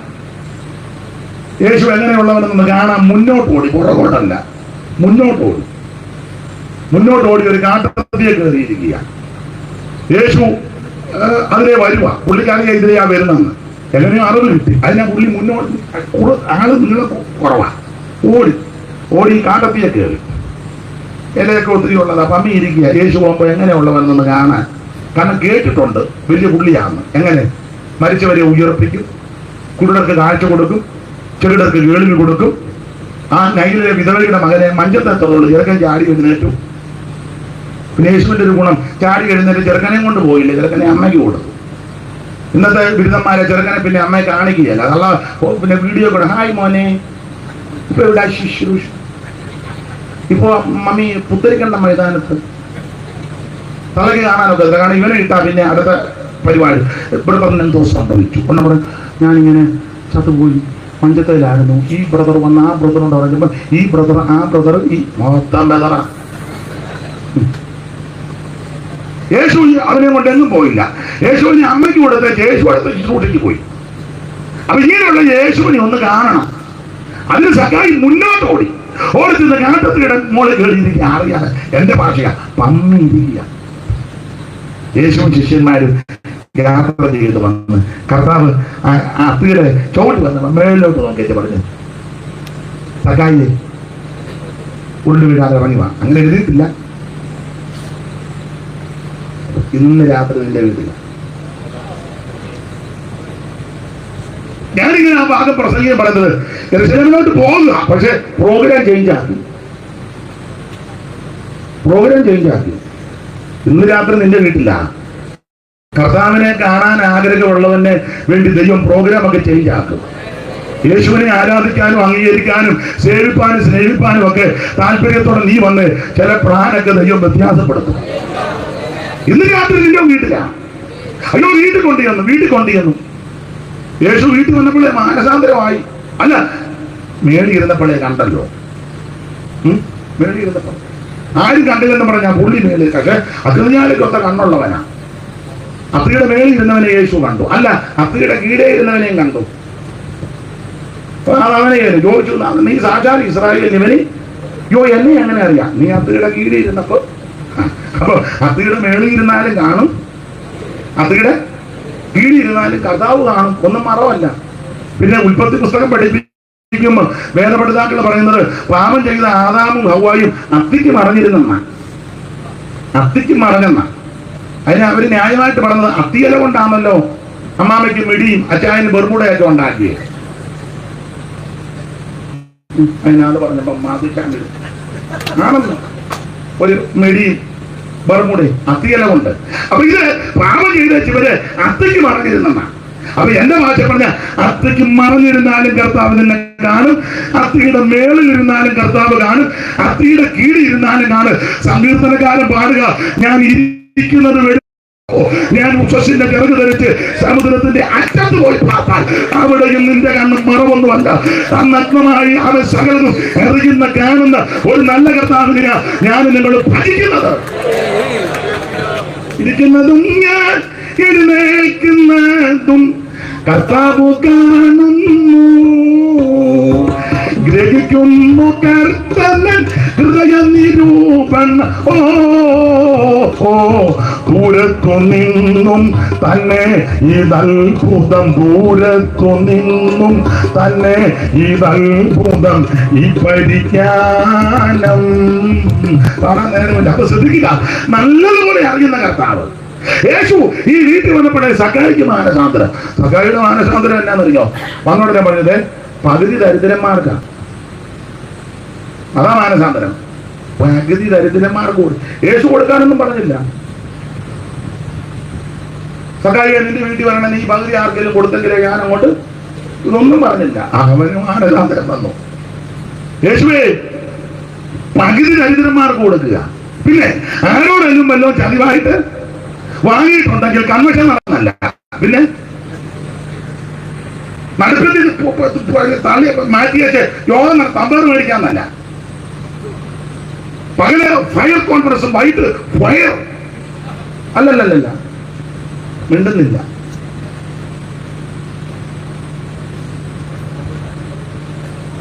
മാനസാന്തരം അയലത്തുകാരനുമായിട്ട് അഭിപ്രായ വ്യത്യാസമുണ്ടെങ്കിൽ നീ മാനസാന്തരപ്പെട്ട് കഴിഞ്ഞാൽ ഉടനെ കുമ്പനാട്ടോട്ടല്ല പോകേണ്ടത്, ആദ്യം അവന്റെ വീട്ടിൽ ചെല്ലണം. ബ്രദറെ, എന്റെ ഭാഗത്ത് നിന്ന് വന്ന തെറ്റ് ക്ഷമിക്കണം, ഞാനൊരു ദൈവവൈദ്യനായി കൊടുക്കണം. ഇതാ മാനസാന്തരം. ഇത് നമ്മൾ പിന്നെ 5 സ്റ്റേയും കൂടെ വെച്ച് പൊക്കിക്കെട്ടി. മിണ്ടുന്നില്ലല്ലോ. എന്നാ മിണ്ടാനാ? മനസ്സിലാകാതെയാണോ അതോ എന്നെ പൊട്ട് കളിപ്പിക്കുകയാണോ? മാനസാന്തരമാ. തിരിഞ്ഞു വരണം, വഷളത്വം വിടണം. അതൊക്കെ വാക്യങ്ങൾ എടുപ്പിക്കാൻ നേരമില്ല. അപ്പൊ സുവിശേഷം കേട്ടാൽ ഒന്ന് മാനസാന്തരം ഉണ്ടാകും, 2 സുവിശേഷം, അത് പറയാൻ ഇത് പറയാതിരിക്കാൻ ഒക്കത്തില്ല സാറേ, ഇത് പറഞ്ഞെങ്കിലും ഒക്കുള്ളൂ. സുവിശേഷം കേട്ടാൽ 2 സ്നാനം നടക്കണം. ഒന്ന് മാനസാന്തരം, രക്ഷിക്കപ്പെടണം. 2 സുവിശേഷം കേട്ടാൽ സ്നാനം, തെളിവ്. ഐശ്വര്യരാജിയുടെ കാര്യവിചാരകനാ ശമന് പള്ളിയിൽ പോയിട്ട് തിരിച്ചു വരിക, തേരിനകത്ത് തിരിച്ചിങ്ങോട്ട് വന്നപ്പം വെറുതെ ഇരിക്കുകയല്ല, തിരുവെടുത്ത് വായിക്കുക. നമ്മൾ വാട്സപ്പിനകത്തും ഫേസ്ബുക്കിനകത്തുമാണ്. പുള്ളി അതിനകത്തൊന്നുമല്ല, പുള്ളി അതില്ലല്ലോ. ഉണ്ടെങ്കിലും പുള്ളി എടുക്കുമെന്ന് എനിക്ക് തോന്നുന്നില്ല.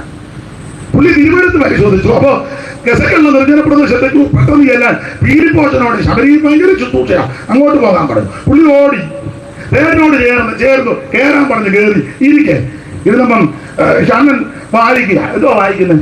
അയ്യോ, ഞാൻ തിരുവെടുത്താ. ഏത് ഭാഗമാ? യെശയ്യാ പ്രവചനം. ഏത് അധ്യായമാ? അന്ന് അധ്യായം തിരിച്ചിട്ടില്ലെങ്കിൽ ഭാഗം അടക്കാനുള്ള ആടിനെ പോലെ എണ്ണുന്നു. അപ്പൊ ചോദിച്ചു, വായിക്കുന്നത് ഗ്രഹിക്കുന്നുണ്ടോ? വായിക്കുന്നല്ലാതെ. അയ്യോ, മിക്കവരിക്കുന്നത് വായിക്കുന്നതേ ഉള്ളു, ഗ്രഹിക്കുന്നില്ല. ചുമ്മാ അങ്ങ് വായിച്ചു വിടുക. അതിന്റെ വായനാ ഭാഗം നമ്മുടെ ഇടയിലുമുണ്ട്. ചുമ്മാ അത് വായിക്കുക. നാളെ ഒരാൾ മരണം വിട്ട് വായിച്ചു, എപ്പസോസ് വെച്ച് ഞാൻ മൃഗന്റെ യുദ്ധം ചെയ്തെന്ന് പുള്ളി വായിച്ചു വിടുക. മൃഗയുദ്ധം വന്ന പുള്ളി അങ്ങ് വായിച്ചു. മൃഗന്റെ യുദ്ധം ചിങ്ങവനത്തെ പണ്ട് വായിച്ചതാ. ദുഷ്ടന്മാരുടെ വഴിയോ യോനാശകരമാകുന്നെന്ന്. ദുഷ്ടന്മാരുടെ വഴിയോ ഒരു ചെറിയ വരയുണ്ട്, അങ്ങനെ ആയിട്ടില്ല. അപ്പൊ പുള്ളിക്ക് ഇത് വലിയ തിട്ടമില്ല. ദുഷ്ടന്മാരുടെ വഴിയോ യോനാശകരമാകുന്നു, വായിച്ചു വിടുക. അല്ല, എന്തിനാ അവരുടെ കാര്യം പറഞ്ഞ? എന്റെ കാര്യം പറയാം. ബൈബിൾ സ്കൂളില് KK മാത്യു അവർ പഠിപ്പിച്ചപ്പോ പെട്ടെന്നൊരു വാക്യം പറഞ്ഞു, ഞാൻ കടയിൽ നിന്ന് വായിച്ചു. പ്രശംസിക്കുന്നതിനാൽ പ്രയോജനമില്ല, എങ്കിലും അത് ആവശ്യമായിരിക്കും. അങ്ങനെ ആ വാക്യം ഞാൻ വായിച്ചത് എങ്ങനെയാന്ന് സാറിന് കേൾക്കണോ? ഞാൻ വായിച്ചു, പ്രസവിക്കുന്നതിനാൽ പ്രയോജനമില്ല, എങ്കിലും അത്. സാറ് പറഞ്ഞു, പെണ്ണുങ്ങളെല്ലാം നിന്നെ തല്ലിക്കൊള്ളി ഇറങ്ങണമെന്ന് പറഞ്ഞു ക്ലാസ്സിന് വിളി. അല്ല, ഞാനും നിങ്ങളും ഒക്കെ അങ്ങ് വായിച്ചു വിടുന്നതേ ഉള്ളൂ, ഗ്രഹിക്കുന്നില്ലല്ലോ. ഏത് ഭാഗമാ യെശയ്യാവ് എന്തുവാ വായിച്ചത്? ഇന്നതാ ഗ്രഹിക്കുന്നുണ്ടോ? അയ്യോ, ഒരുവൻ പൊരുൾ തരാഞ്ഞാൽ ഫിലിപ്പോച്ച പൊരുൾ തിരിച്ചു കൊടുത്തു. അങ്ങനെ പൊരുൾ 35-ാം വാക്യം വായിച്ച് പെട്ടെന്ന് വായിന് 35 വായിന് 8:35 അപ്പോസ്തലനെ പ്രതി അവിടെ അല്ലയോ വിഷയം. 8:35 പെട്ടെന്ന് വായിച്ചു, നേരെ പോകുന്നു. ഫിലിപ്പോസ് ഈ തിരുവെഴുത്ത് ആധാരമാക്കി അവനോട് യേശുക്രിസ്തുവിനെ കുറിച്ചുള്ള സുവിശേഷം അറിയിപ്പാൻ തുടങ്ങി. കണ്ടോ, ഈ തിരുവെഴുത്ത് ആധാരമാക്കി യേശുക്രിസ്തുവിനെ പറ്റി സുവിശേഷം അറിയിച്ചു. എന്തിനേറെ സുവിശേഷം പറഞ്ഞു പറഞ്ഞു പറഞ്ഞു പറഞ്ഞു പറഞ്ഞ് മുമ്പോട്ട് തേര് പോകുക.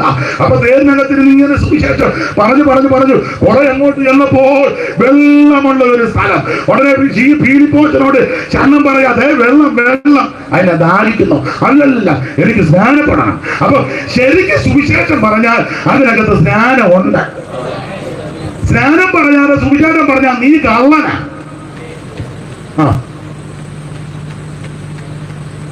ആണെന്ന് ശരിക്കും എനിക്ക് സമയമില്ലാത്ത കൊണ്ടാ. ഇല്ലെങ്കിൽ ഞാൻ പിന്നെ ഇത്രയും അരയും കൂടെ തന്നതിൽ ഞാൻ കൃതാർത്ഥനായി. നിങ്ങൾക്ക് നന്ദി. ശരിക്കും സുവിശേഷം പറഞ്ഞാൽ അതിനകത്ത് സ്നേഹമുണ്ടെന്ന്. അതാ കണ്ണം പറഞ്ഞത് വെള്ളം വെള്ളമിടാനാണ് ഇനിയും കാണും. നിനക്കെന്നാ? എനിക്ക് സ്നാനപ്പെടണം. നീ വിശ്വസിക്കുന്നു എങ്കിലാകാം. ഈ സ്നാനം പ്രായമുള്ളവരെ മുക്കാൻ വ്യവസ്ഥയില്ല. ഇന്നും അപ്പത്തിന് ഇപ്പം കാസാവലിവും കൂടി പിള്ളേര് മടത്തില്ല. എന്നാ മുങ്ങ അപ്പച്ച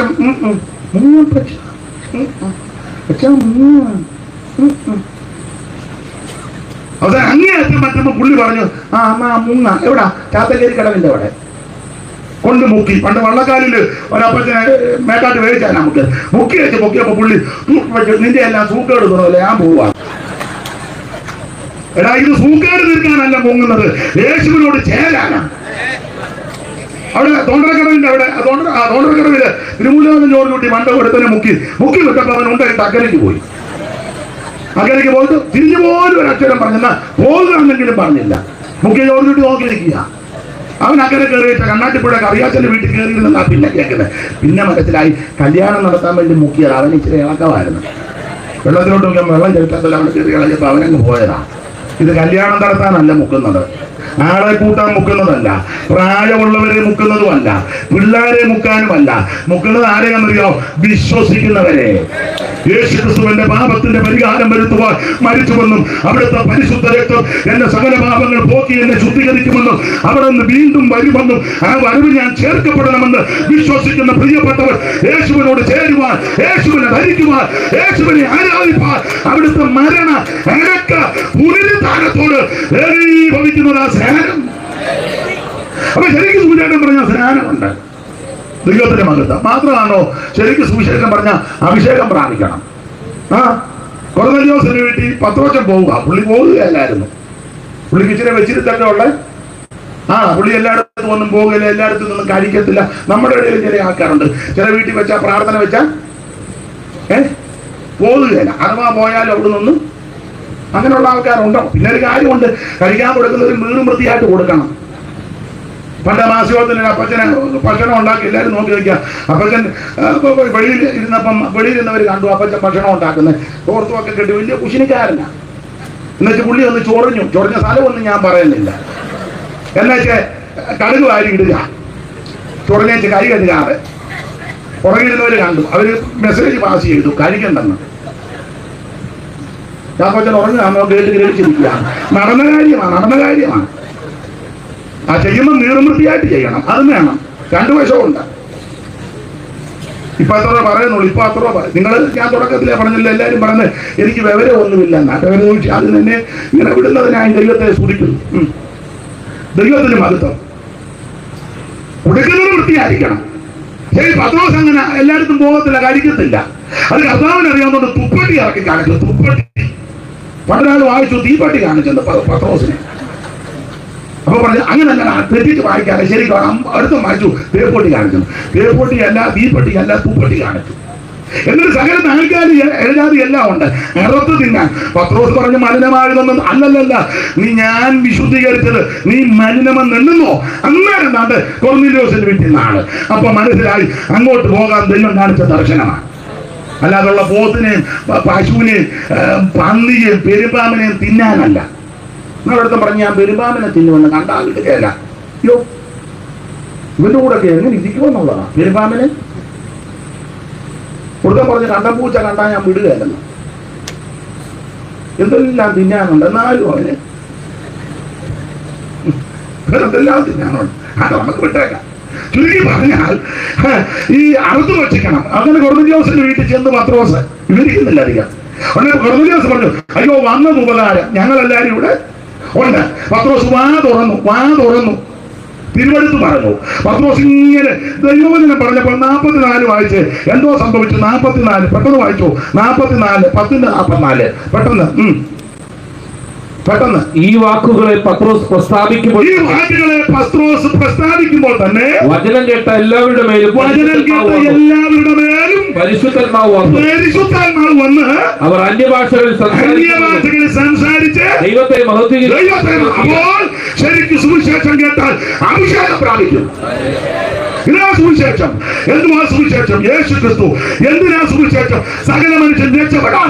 ആരാ കേൾക്കേണ്ടത്? സകല ജാതികളും കേൾക്കണം. കേട്ടാലുള്ള ഗുണമല്ല, 1 മാനസാന്തരപ്പെടും, 2 സ്നാനം നടക്കും, 3 അഭിഷേകം പ്രാപിക്കും.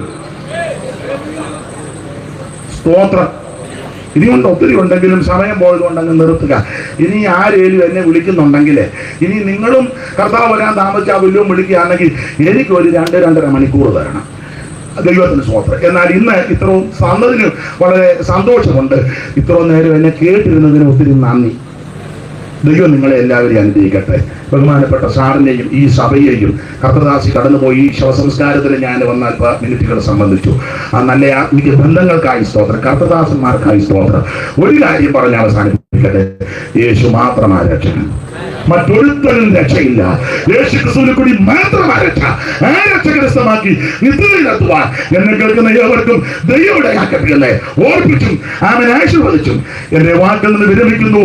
ദൈവം എല്ലാവരെയും അനുഗ്രഹിക്കുമാറാകട്ടെ. ആമേൻ. പ്രാർത്ഥിച്ചു.